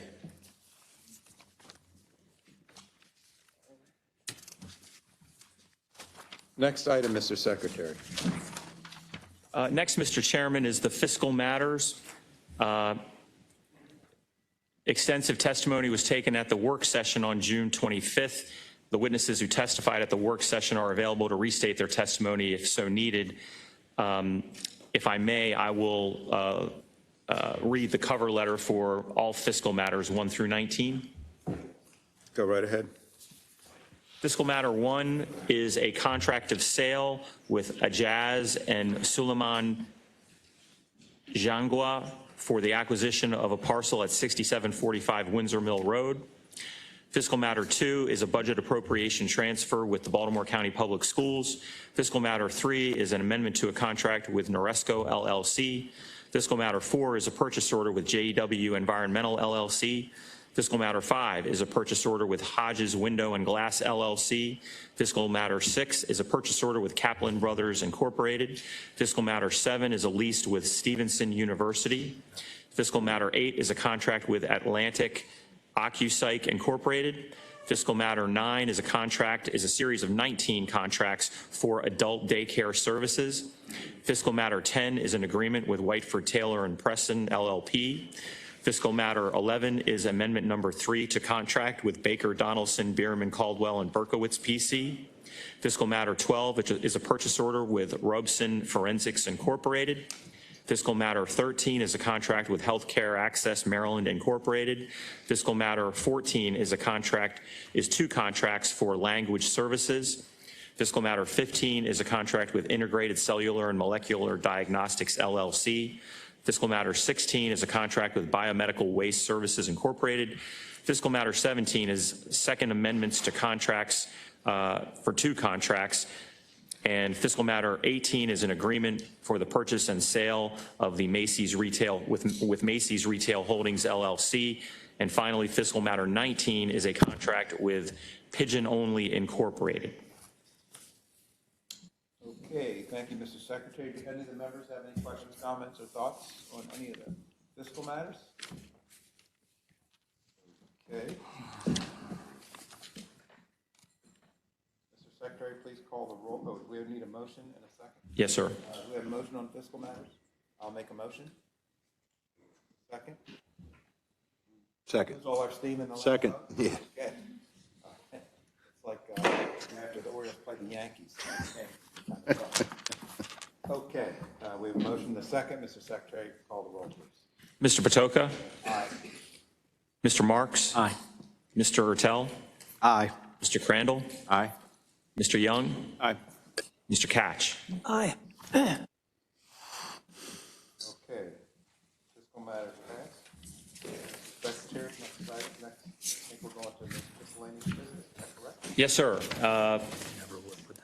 Correspondence, whenever a contract over $25,000 is awarded by a process other than formal competitive bid, it is required that a copy of the contract be given to the county council and nature and parties to the contract be announced by the secretary at the next legislative session following award. There is one item, Mr. Chairman and members of the council, master, and this may take a few minutes, master agreement number 287 is a supplier contract. Amendments number 2, number 3, and number 4 with Motorola Solutions. These are amendments to an existing commodity contract that should have been reported to the county council. Commodities that are procured through the non-competitive process for services over $25,000 per year or in excess of 2 years do not require council approval and should be reported to the council through the public recordation of the announcement of a non-competitive award by the secretary. The amendments exceeded $25,000 and should have been reported to the council in accordance with Section 902F of the Charter. However, they were unintentionally not reported. Therefore, the Office of Budget and Finance is formally reporting the following Motorola amendments number 2, 3, and 4 to the County Council. The Motorola contract is for the purchase of radio equipment and parts for the 700/800 megahertz communication system. The county entered into an agreement with Motorola for radio equipment and parts for the county's 800 megahertz communication system on April 28, 2008 as a result of an invitation to bid. On April 8, 2013, the county and Motorola agreed to amend the agreement to extend the term through August 31, 2017, and increase the compensation cap to $24,819,882.87. This was amendment number 1. Amendment number 1 was reported to the council as a correspondence on July 1, 2013. On July 17, 2017, the county and Motorola agreed to amend the master agreement for a second time. This would be amendment number 2, to extend the term through August 31, 2022, and increase the compensation cap to $28,733,046.72 for the purchase of radios at a higher rate than anticipated. Then on February 1st, 2019, the county and Motorola agreed to amend the master agreement a third time, amendment number 3, to increase the compensation cap to $45,115,455 to add certain equipment to facilitate the P25 upgrade project. On June 16, 2022, the county and Motorola agreed to amend the master agreement a fourth time. This will be amendment number 4, to add an additional 10 one-year renewal terms to allow for the continued purchases of upgrades and supporting equipment for the 800 megahertz equipment, software, and maintenance for various products, including the CAD system, as well as to eliminate the, quote, not to exceed, unquote, compensation cap. The oversights on amendments 2, 3, and 4 were unintentional and resulted from a procedural error. To rectify the situation, the Chief of Procurement and Logistics has reviewed current processes and updated procurement documents to reflect needed revisions and has retrained the staff on this process.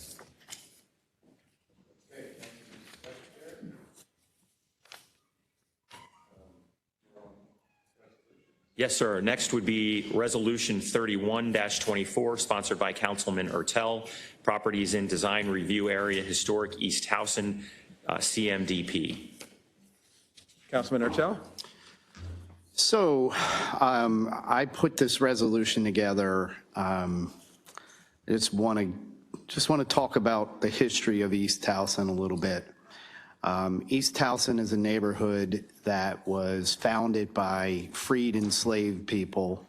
It's been a neighborhood in Towson for more than 160 years, I believe, if my math's correct. And we have had a sorry history as a county in East Towson. We built a substation on a baseball field that was used by the community. We tried to run a highway through it. We are it just seems like every time we turn around, there's some injustice that's being done in East Towson. Now, while this resolution does nothing to help that or correct those issues, one of the things that the neighborhood asked me to do recently was there were East Towson design standards that were drawn up for the neighborhood, and the map that was originally agreed to was not the same map that's in the county handbook. So all we're attempting to do here is fix the map, but somehow that became a controversial thing. There is an amendment to this bill, but I would hope my colleagues would vote to ensure that at least East Towson has design standards that are uniform across the entire neighborhood as were originally, chosen. So thank you. Thank you, Councilman Ertel. Mr. Boswick, do you want to read the amendment? Yes, sir, Mr. Ertel.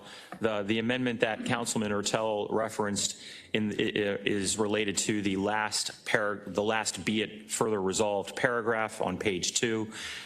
It states that be it further resolved that this resolution shall take effect from the date of its passage, and it would strike the remaining language in that paragraph. So it would state only that be it further resolved that this resolution shall take effect from the date of its passage. Okay, is it the motion been made? Motion? I'll motion to approve. I'll second. Mr. Secretary, please call the roll. Mr. Patoka? Aye. Mr. Ertel? Aye. Mr. Crandall? Aye. Mr. Young? Aye. Mr. Catch? Aye. Mr. Marks? Aye. Okay. Congratulations, Councilman Ertel. Next resolution. Got to vote for the bill. Oh, sorry. Okay. Thank you for the clarification. So the amendment passes. Now we'll vote on the resolution. Is there a motion for the resolution? I'll motion to approve that as second. well. Mr. Secretary, please call the roll.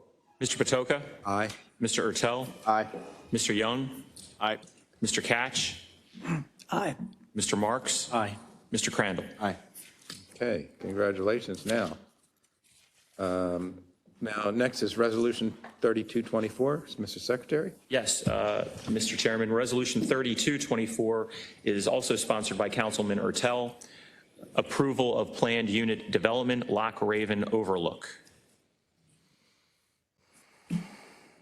Councilman Ertel? So this is a resolution to create a PUD, a planned unit development for an affordable housing project that is going to replace a long-suffering property. It's a hotel motel that's become the center of a lot of bad behavior, crime, prostitution, a lot of different things, and we're going to replace it with a beautiful new building that will become a community and hopefully help us stabilize the area and also be the impetus to continue to redevelop the Lock Raven and Joppa Road corridor where we really need some revitalization. And we're hoping this is the spark that gets the whole area moving. Thank you, Councilman Ertel. Any questions for Councilman Marks? Thank you. I want to thank Councilman Ertel's efforts in this corridor. I represented this area for 12 years, and when the district lines changed, I felt like there was missed opportunities despite the valiant efforts of many people. I had always said that with downtown Towson undergoing so much revitalization, we needed to move that east along Joppa Road, and I want to thank him for all of his work. Thank you. Okay, Councilman. Yeah, I want to thank Councilman Ertel as well. I represented this area for 8 years. Of course, we didn't have the problems there when I represented it, but I want to thank you for your efforts. In fact, my district, starts right at the Beltway North, and a number of my constituents have expressed concerns about the area you're talking about, and I thank you for what you're doing. Thank you. Thank you, Councilman Katz. Any additional questions for Councilman Ertel?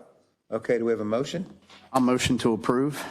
It's seconded by Councilman Katz. Mr. Secretary, please call the roll. Mr. Patoka? Aye. Mr. Ertel? Aye. Mr. Katch? Mr. Marks? Aye. Mr. Crandall? Aye. Mr. Young? Aye. Okay, Mr. Secretary, next item, please. Next, Mr. Chairman, is Resolution 34-24. This resolution is sponsored by all council members and seeks support for an endorsement of the goals of 911 Saves Act of 2023, House Resolution 6319, Enhancing First Response Act, Senate 3556. Any comments from any of the members? Okay, Councilman. Thank you, Mr. Patoka. Some time ago, Councilman Young and I attended a documentary screening that elected officials and folks from Baltimore County Police Department and Baltimore County Fire and 911 Dispatch were also invited. And the general public was also invited. It was an open event for a documentary screening called PTSD 911. And we watched the documentary, and it was a very difficult watch. It profiled a fireman, a police officer, and a 911 dispatcher that were suffering from PTSD. And it was, as I said, it was a very difficult watch. I think that Councilman Young would agree that before seeing this and talking to some friends of mine in the military and in the police department, fire department, that you know, I don't know if we have a really firm understanding what our first responders go through when they're faced with trauma. And it left me wondering, are we doing in Baltimore County, are we doing what we can to support those that are on the front lines and that are the first responders? And I think that both of our departments have made strides. The police and fire department have made strides in that direction. And I believe that the council has approved contracts for mental health professionals to help out our first responders who do and see things that a lot of us can't even imagine.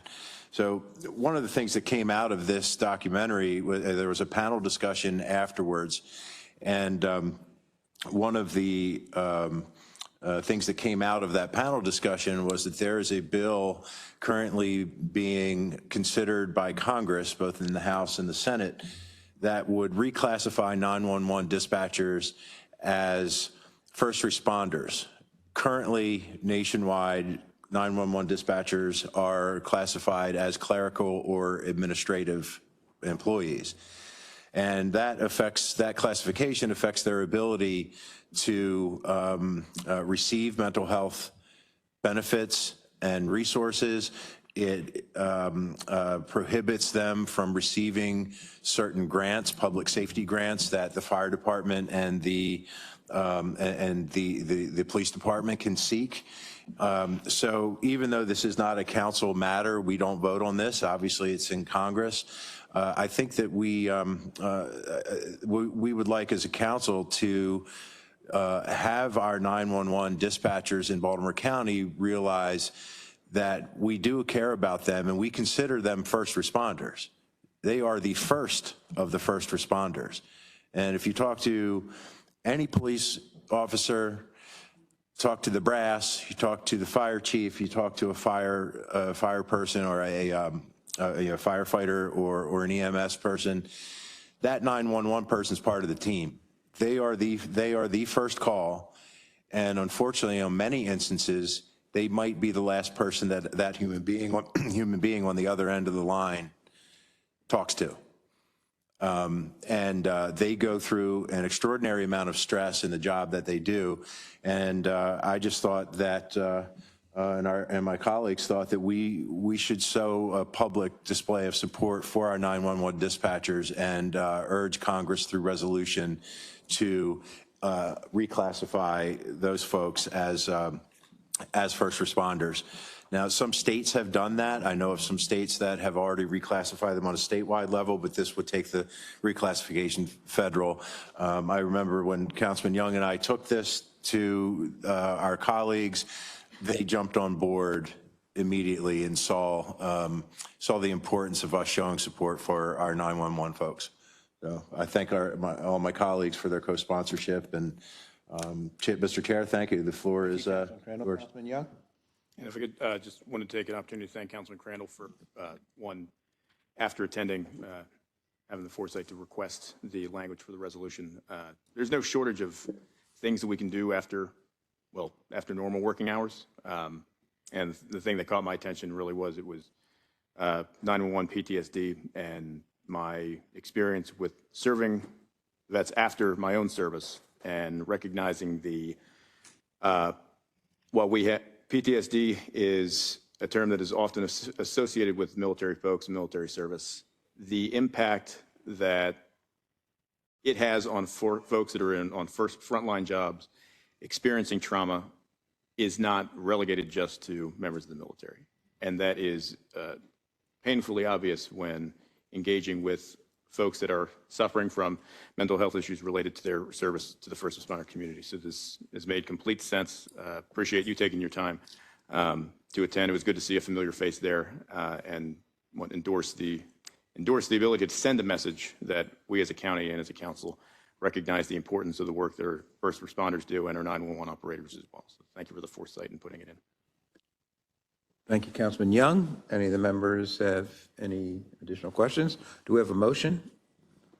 So moved. We have a motion and a second. Mr. Secretary, please call the roll. Mr. Patoka? Aye. Mr. Crandall? Aye. Mr. Young? Aye. Mr. Catch? Aye. Mr. Marks? Aye. Mr. Ertel? Aye. Okay, the resolution passes. Mr. Secretary, next item, please. Next item, Mr. Chairman, is a memorandum of understanding, Board of Trustees of the Community College of Baltimore County, Educational and Technical Instructions, Public Safety Employees. Okay, any questions, comments, or thoughts on this memorandum? Okay, Mr. Secretary, do we have a motion? A motion to approve. Okay, we have a motion and a second. Mr. Secretary, please call the roll.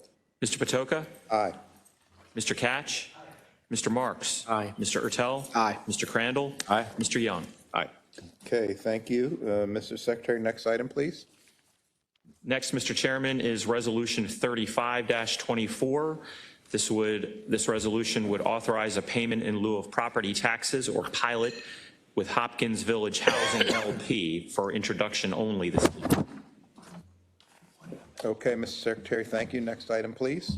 Next is Resolution 36-24, endorsement of amendments, Baltimore County, Chesapeake Bay Critical Area, Modified Buffer Area, or MBA Plan, also for introduction only this evening.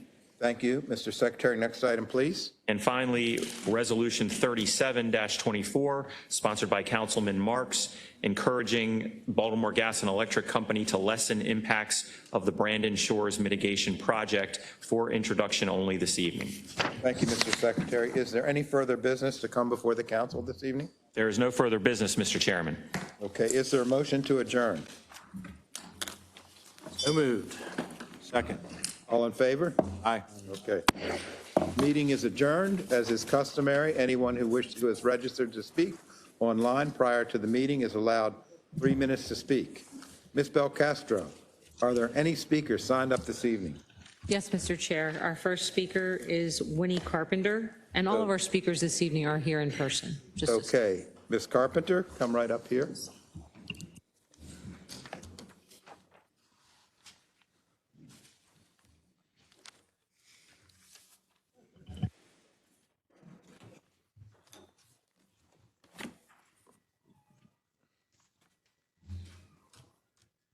Go right ahead, Ms. Carpenter. Good evening. My name is Winnie Carpenter, and I live in Oella in District 1. I have testified 4 times concerning the Basic Services Maps Transportation Amendments, the most recent one's Bill number 1724, which now includes 2 National Historic District carve-outs in our failed traffic shed. Last time I spoke was before this council on April the 30th, 2024. On that day, the map was not on your website for the public to view. In fact, the map was not even prepared until 3 days later on May the 2nd. I am here again tonight on behalf of 12 Oella neighbors. In 2022, we know why the first historic district, the Ellicott Mills National District, was carved out of a failed traffic shed. A Public Information Act request verified that David Tafaro's team, Mr. Tafaro, president of Terra Nova Venture, petitioned the carve-out of the district to make way for a redevelopment of the massive Ellicott Mills into 190 apartments. Administrative Law Judge Mayhew could not even consider traffic congestion for the development plan because you approved the carve-out for a plan in a failed traffic shed with no mass transportation, no affordable housing, a shared parking concept, all in a floodplain. So what did you approve this year? You approved a carve-out this year, not only for the Ellicott Mill National Historic District, but also our Oella National Historic District. And why? Why was that done? Because Councilman Young stated to you publicly that he had overwhelming community support for this amendment. We asked Councilman Young who supported this carve-out, who lived in Oella. When we received no answer, we requested another PIA. We should not have to do that, but we thank Mr. Boswick for his response. The PIA showed us that not one person requested the carve-out of our Oella neighborhood, and you all voted for this amendment. You represent all of Baltimore County, and all of your votes do matter. We may not be developers, but Oella is our home. So in the future, we do hope that you consider us, even though we are not in your district. Thank you. Thank you, Ms. Carpenter. Next speaker, please, Ms. Del Castro. Certainly, Mr. Chair. Our next speaker is Preston Snedegar. I got a lot to say. No, Mr. Snedegar, you have to sit down in the chair. Mr. Snedegar? Okay, all right. Okay, can someone hand Mr. Snedegar a microphone so that we can hear him? Actually, sir, so that people can hear you online, you need to stand on the other side of the witness stand in front of the microphone, if you wouldn't mind. Thank you.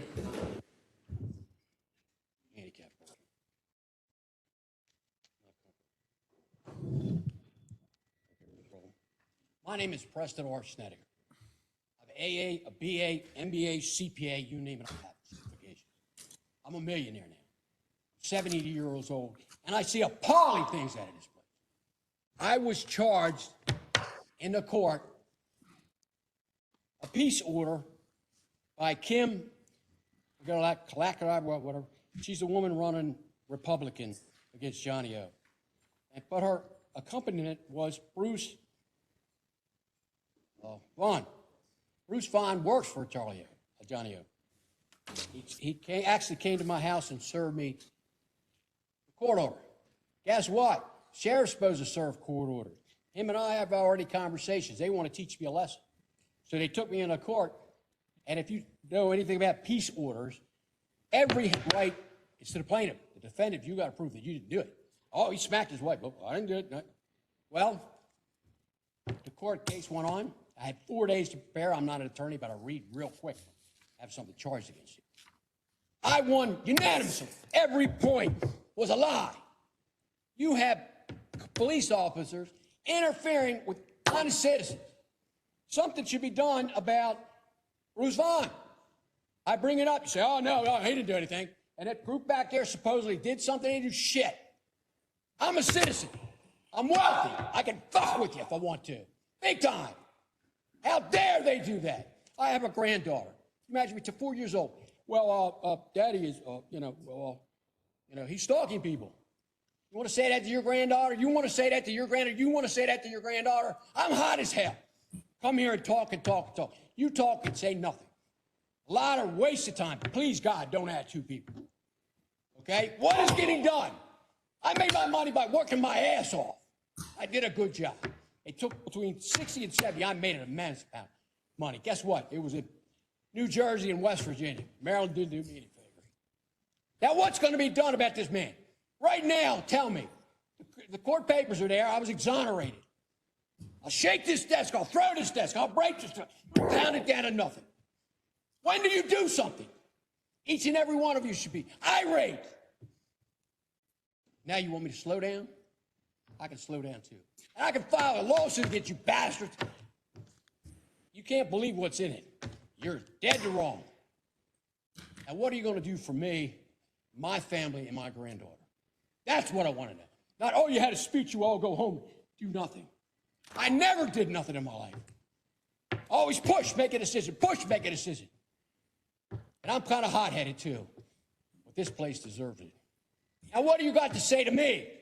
You can speak now. What are you going to do? Thank you, Mr. Snedeker. And Mr. Snedeker, I will have something to say to you. The last time you came in, you brought a whistle with you, and I asked you not to do that, so I thank you for that. The next time you come in, I'm going to ask you to tame down the language. We're rated PG here, and we have sometimes the children are viewing online. So thank you for not bringing a whistle. Next time you come to speak, just tone. Okay, well, we'll talk about that. No. Mr. Snedeker? Sign somebody today. Wow, you got this. Yeah. What's the committee back there? Police officer? Hey, shit. Mr. Snedeker, language, time, it's time for you to. It's time for me to sit down with justice. Wait a minute. Where's justice? He's right there. Where's justice? Where's it at? I'm making fun of you. Mr. Snedeker, I'm going to ask you to come to conclusion. Oh, yeah. I had my say. Justin? Justice. Delayed justice. I'll be back in order. Thank you. You're welcome. Okay, Ms. Belcastro, next speaker, please. Certainly, Mr. Chair. Our next speaker is Milana Marksamer. I hope I'm pronouncing that correctly.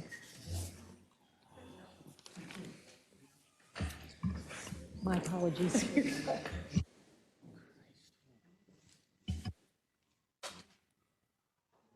Hello, Ms. Marksinger.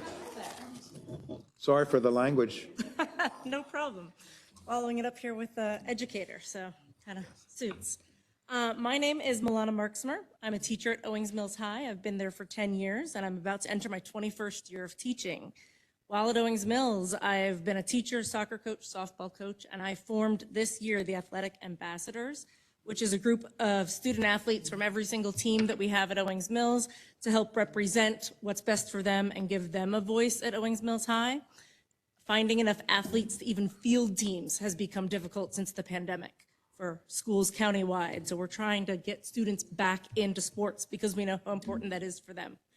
As a committee, the one big request from our students, even the basketball players, was that our stadium is a grass-mounded, patchy field. We do not have turf like the schools around us. I know the 5 closest schools to us all have turf, and our students just want to be considered to help get some funding towards a turf stadium. Owings Mills is unique. We have 5 different middle schools that feed into Owings Mills High School. So from those middle schools, their peers are going to Franklin High, Pikesville High, and Newtown, and they all have much nicer, newer facilities than we do. And I've heard our students say that they're embarrassed and ashamed by what Owings Mills has. We are, I believe, the only high school in the northwest part of the county without turf.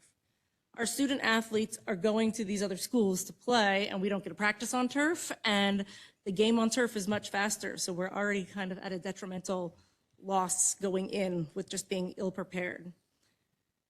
Our students often comment Other schools have things and we're always forgotten.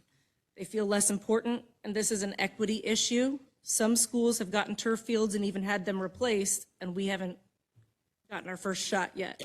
Our students feel overlooked, invisible, and morale is low for student athletes countywide.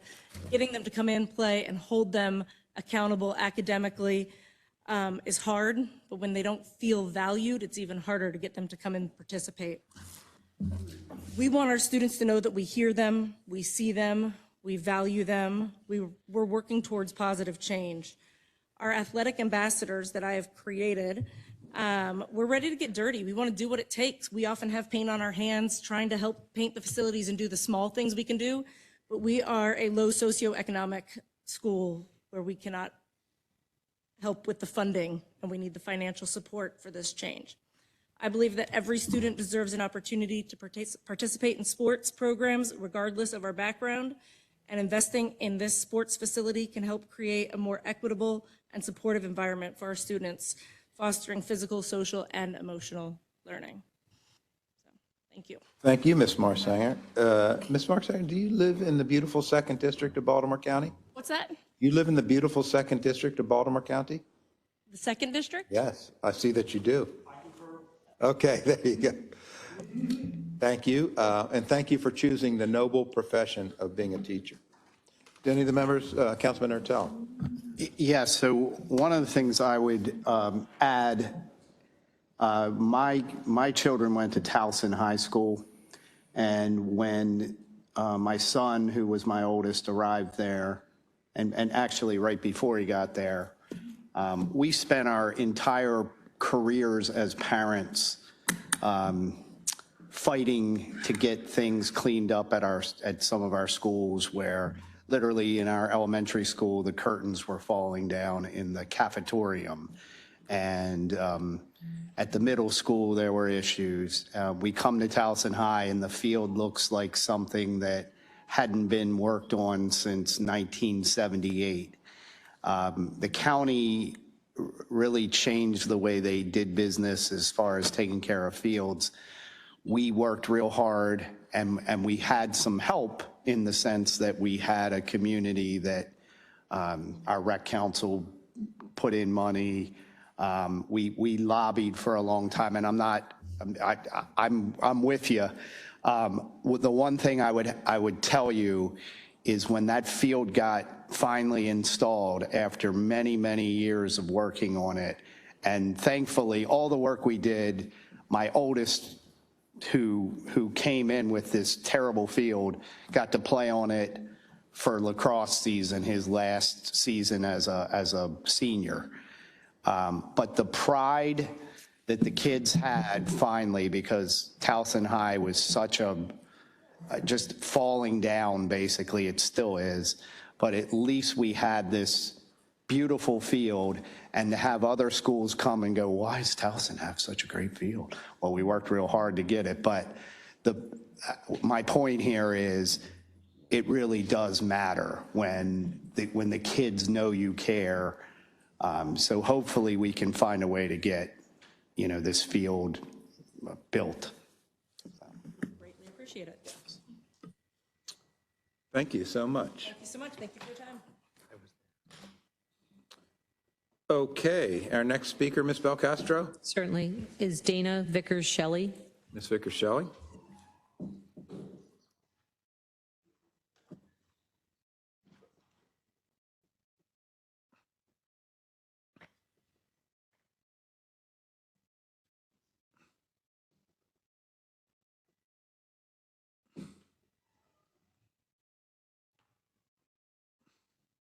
Good evening, council members. Good evening. I'm Dana Vickers-Shelley, Executive Director of the ACLU of Maryland, and even more important, a resident of beautiful District 2. All right. In Baltimore County. The ACLU strongly supports expansion of the council as a means of enhancing fair representation, and this is regarding the bill that was recently passed this evening, unfortunately. While we strongly support the expansion of the council as a means to make sure that there's fair representation, representation is what the bill is about, representing the people of Baltimore County.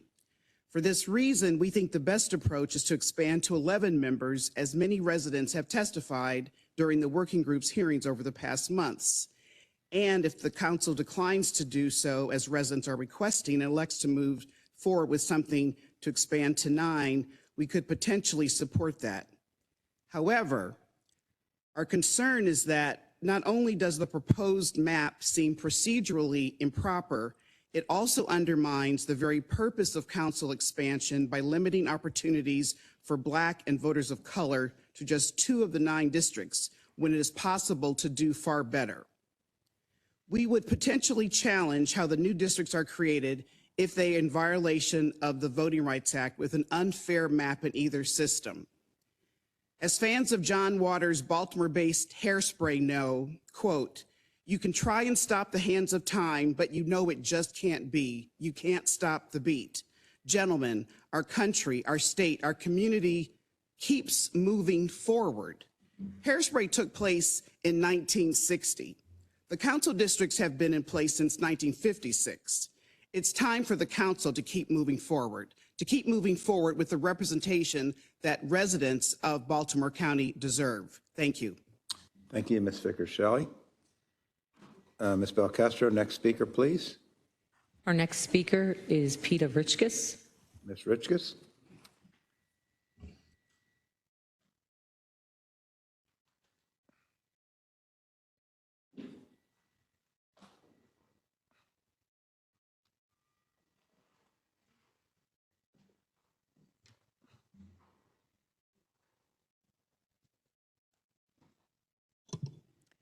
Good evening, members of the council. Good evening.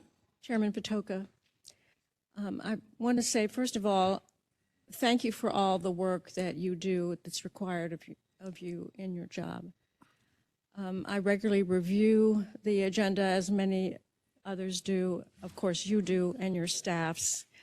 And this latest agenda was 93 pages, not counting amendments that were introduced on the bills. And you do a lot of good work, and I appreciate that, and I thank you for that. But sometimes compromise is not the way to go. I want to thank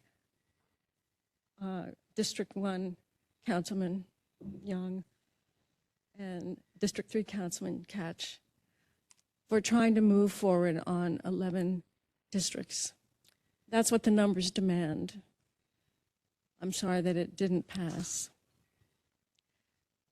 There was no need, as others have observed, to include a map in the council bill. And there was no need to include some of the other Christmas ornaments, I would call them, that were included. You could have introduced a compromise of adding 2 districts, put it on the ballot, and move forward. There are more things to object to, including the lack of process, the reduction, actual reduction in the amount of public participation that results from this bill in the process as it was defined. And the map itself, as others have said, does not allow for public participation in the way that the normal redistricting process does.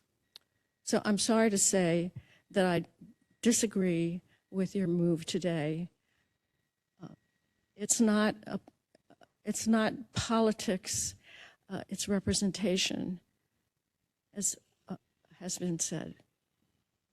Thank you for the time to speak. Thank you, Ms. Richkes. Ms. Belcastro, next speaker, please. Our next speaker is Linda Dorsey Walker.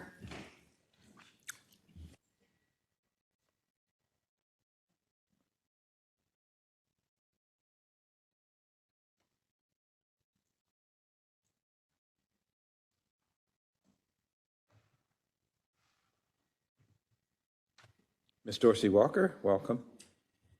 Good evening. I'm Linda Dorsey Walker, Chair of Vote for More. I come before you today because of a matter of respect.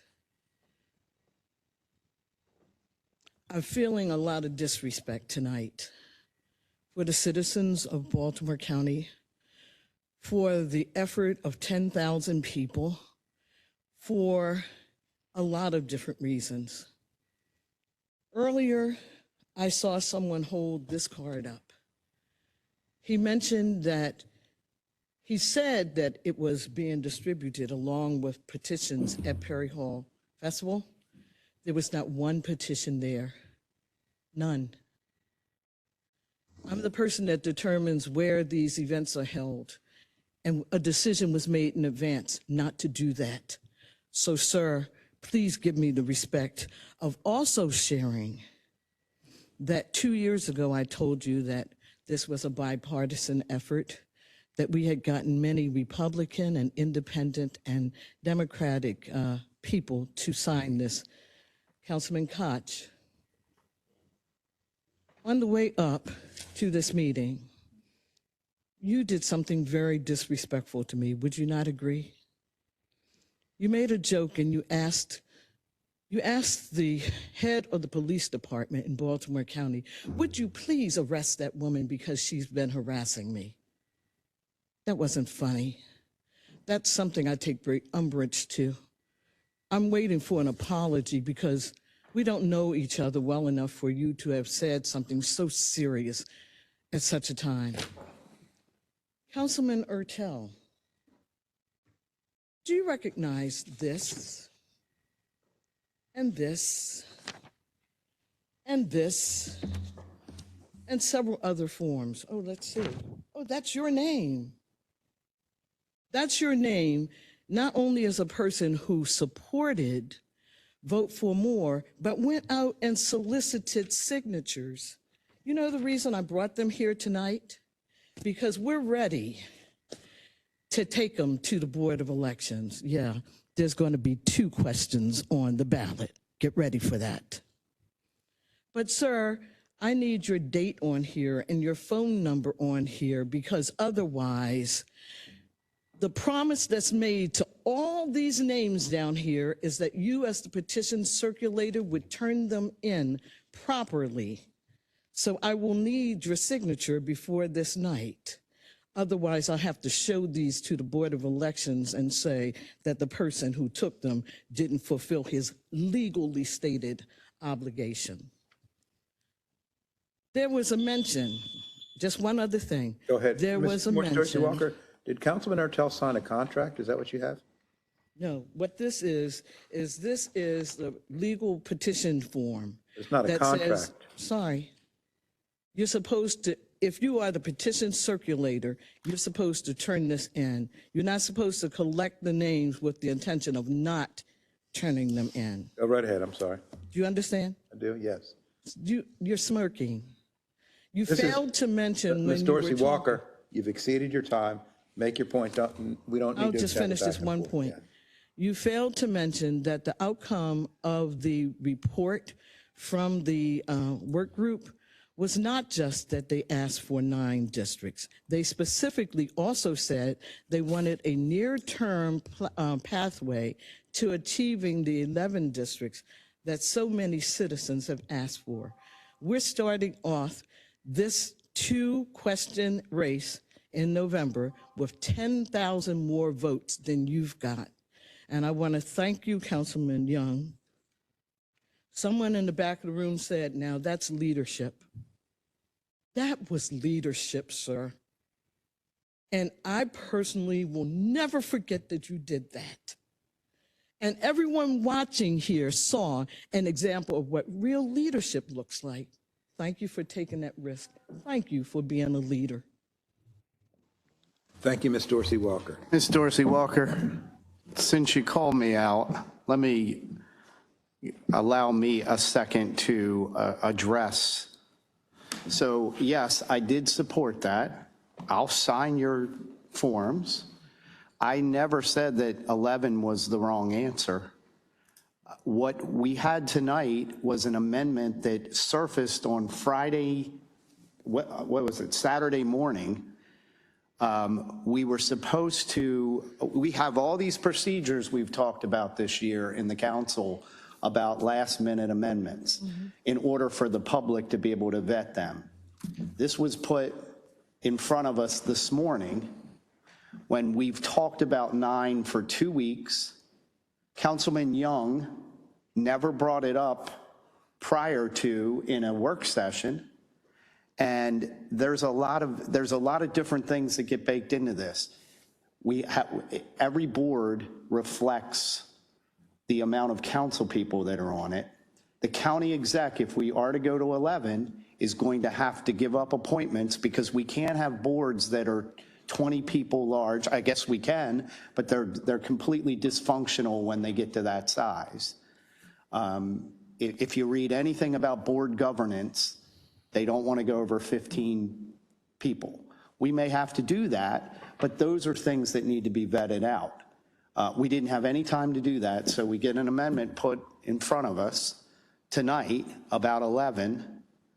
And the other thing about the committee, and this can be disputed, but there were several people who wanted to keep it at 7, including one of our council people who's absent tonight. And we all worked really hard.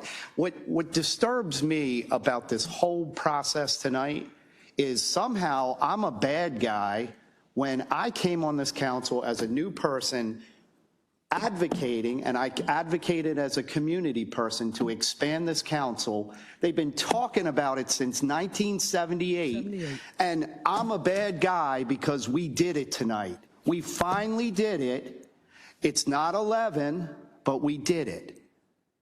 And maybe we'll go to 11 soon too. And maybe there'll be 2 things, but I don't appreciate the fact that, and again, I'm a big boy, bring it on, but to be criticized for moving the county forward by adding council districts, well, it's not enough. And that's been some of the mantra that we've heard from a lot of people, where 9 somehow brings no diversity, but 11 brings all the diversity in the world. And I believe this council right now, we've been beat up because we're all males.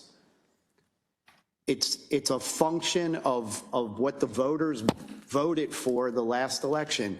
It's very rare that we've had all males on this council, every council. And go back even in the 50s, there was a woman on the council.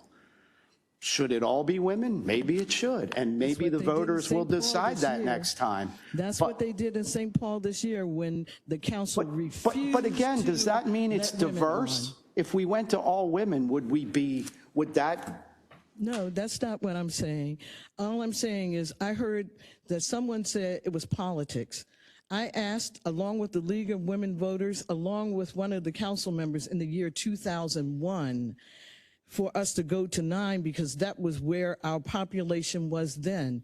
But now, many more diverse groups live here. These new American groups and disabled people who had me put in, along with Delegate Sheila Ruth, 3 pieces of legislation so that they could also support this. People in the disability community, LGBTQ community, New American community, women, and so forth. Yet during the meetings of the restructuring group, all I kept hearing was, you all just want to do this for African Americans. No, we've got Republicans, independents, Democrats who have signed this. We have been asking for this for years, and they've been recommending it since 1978. This question of 11 is going to be on the ballot. 4 more, not 2 less. Oh, bring it on. But 4 more, not Thank you, Ms. 2 Dorsey Walker. less. Thank you. Thank you, Ms. Dorsey Walker. Thank you. Ms. Belcastro, next speaker, please. Certainly. Our next speaker is Sharonda Hoffman. Ms. Hoffman is online.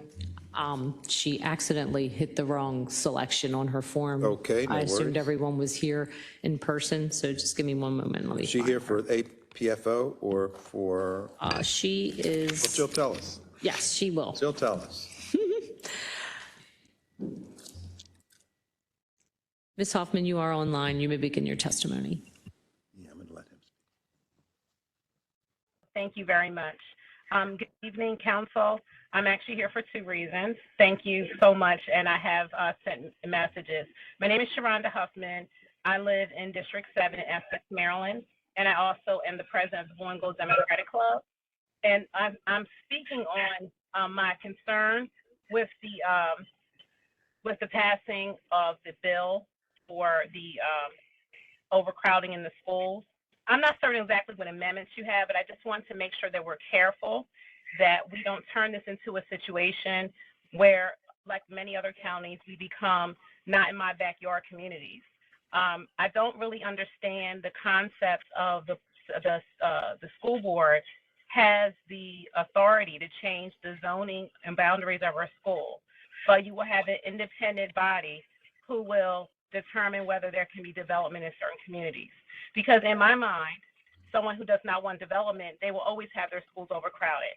And the council does not control the school board and how they make their boundaries. So to me, it kind of doesn't make any sense. And if you do some history, zoning is the reason why we have segregation. And that's why we always have poverty in certain areas. And on to the additional council districts. Of course, we'll take 2, but I mean, I can understand Linda Dorsey Walker's sentiment that, it is unfortunate that we do put politics over people. I think it's a little concerning when we talk about, well, it's going to be hard for a candidate to run because district. Ms. Hoffman? We lost you, Ms. Hoffman. Ms. Hoffman, if you can hear us, we lost your audio.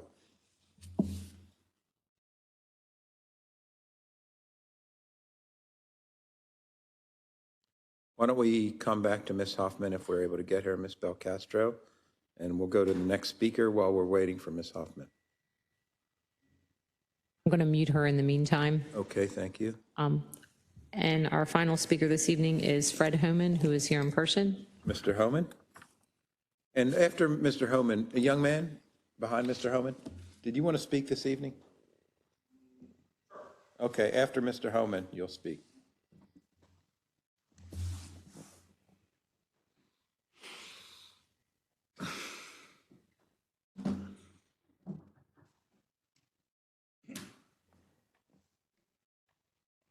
When I was here at the work session, I told you that what the administration had put in front of you was a request to add $200,000, which would make it a total of $500,000 that the council would be approving to cover up the details of an $83,000 payment. That's what you've done.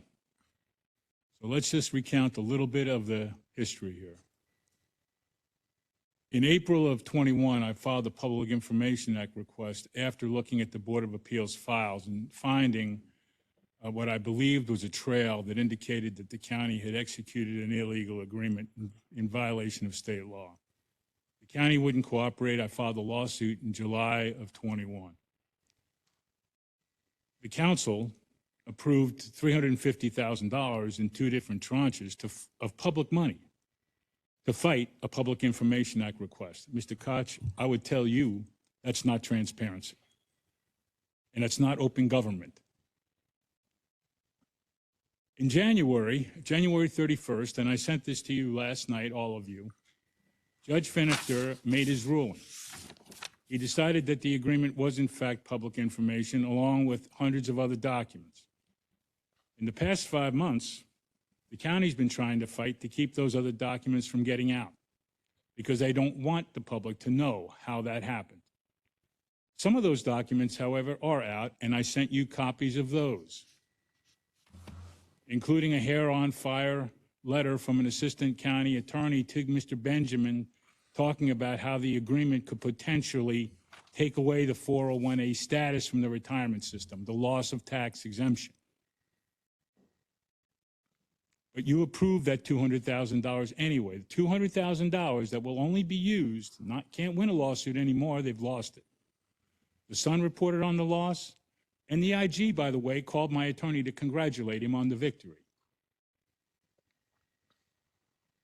So they'll spend another $200,000 to try to slow walk documents out. What I will promise you tonight is, even if I have to file, because the MPIA is not the strongest document in the world, even if I have to file a taxpayer's lawsuit, which has a lot more strength to it, all of this information will tumble out of the closet. And you, each of you, took an opportunity today to stand up and say, we want the public to know, but instead you said, I'm going to pay a private law firm $495 an hour to keep the public from finding out. So you know who was right tonight? On a different subject, but it was Mr. Crandall, who said it was all about the politics. And that's apparently what it is. You took an oath, all of you. The county executive took an oath. Tonight you said you don't give a damn. But this is not going away. You cannot have public officials breaking the law. Members of the public cannot stand by and let public officials break the law without doing something. You're standing on the sidelines. It will come out. And I hope you're prepared to all stand up and say, well, I don't know what the hell you're going to say. I don't know what the hell you're going to say. But the next time you're talking to a constituent who's asking you for money, don't forget to tell them about the $550,000 you spent fighting a Public Information Act request and $200,000 of it that you spent after the county lost the case. Thank you, Mr. Homan.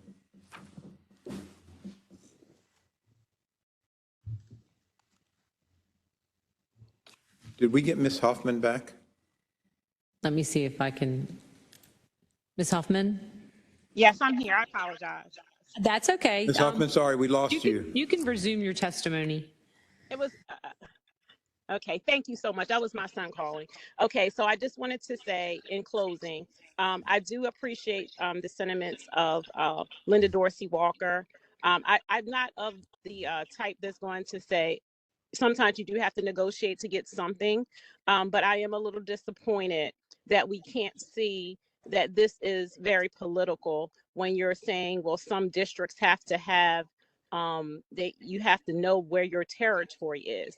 I don't think that really matters to the constituents who need to have representation for a specific area. So I am in agreement that we should have the ability to speak up on our different district levels and to make sure that when we have our mapping, that we're all taking consideration our racial diversity as well, so we can be in compliance with our laws. And I don't know if that was really done. So I am looking forward to having the ability to get more data behind those boundaries. And that's my conclusion. Thank you so much for allowing me to speak. Thank you, Ms. Hoffman. And so do we have, Ms. Belcastro, do we have any other speakers signed up this evening? No one else who's registered in advance. Okay, with this young man, you want to come on up to the mic and introduce yourself and tell us what you want to talk about. You have 3 minutes. Okay, I am Pierce Jones. I am a constituent of Izzy Patoka's district. All right.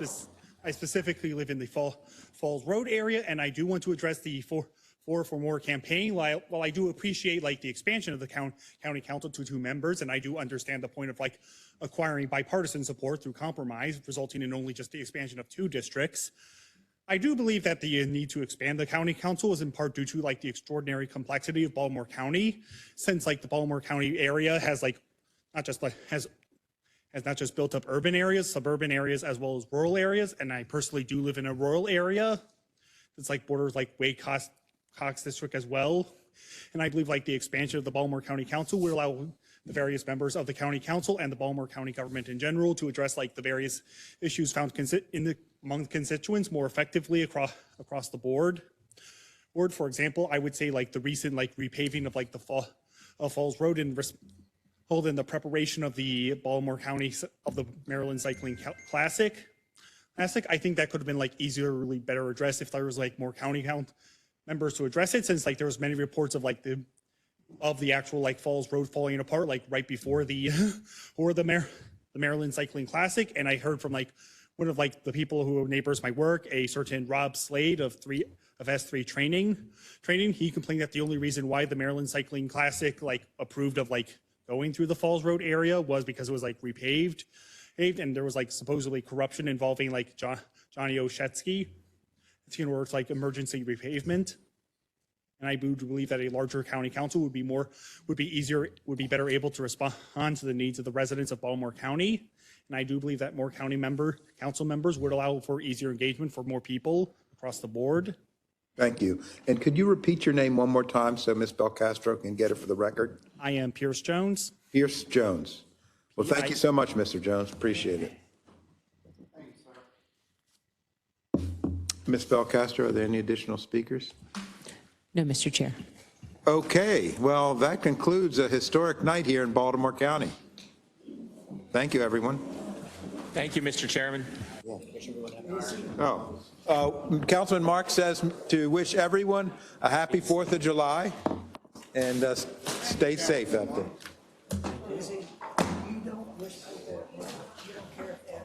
No, of course I did, but he said it and I didn't want to take credit for it. Bradley, wait on. Thank you for what you did for me. Yeah, sure. See you Saturday. Well, I'm having a procedure.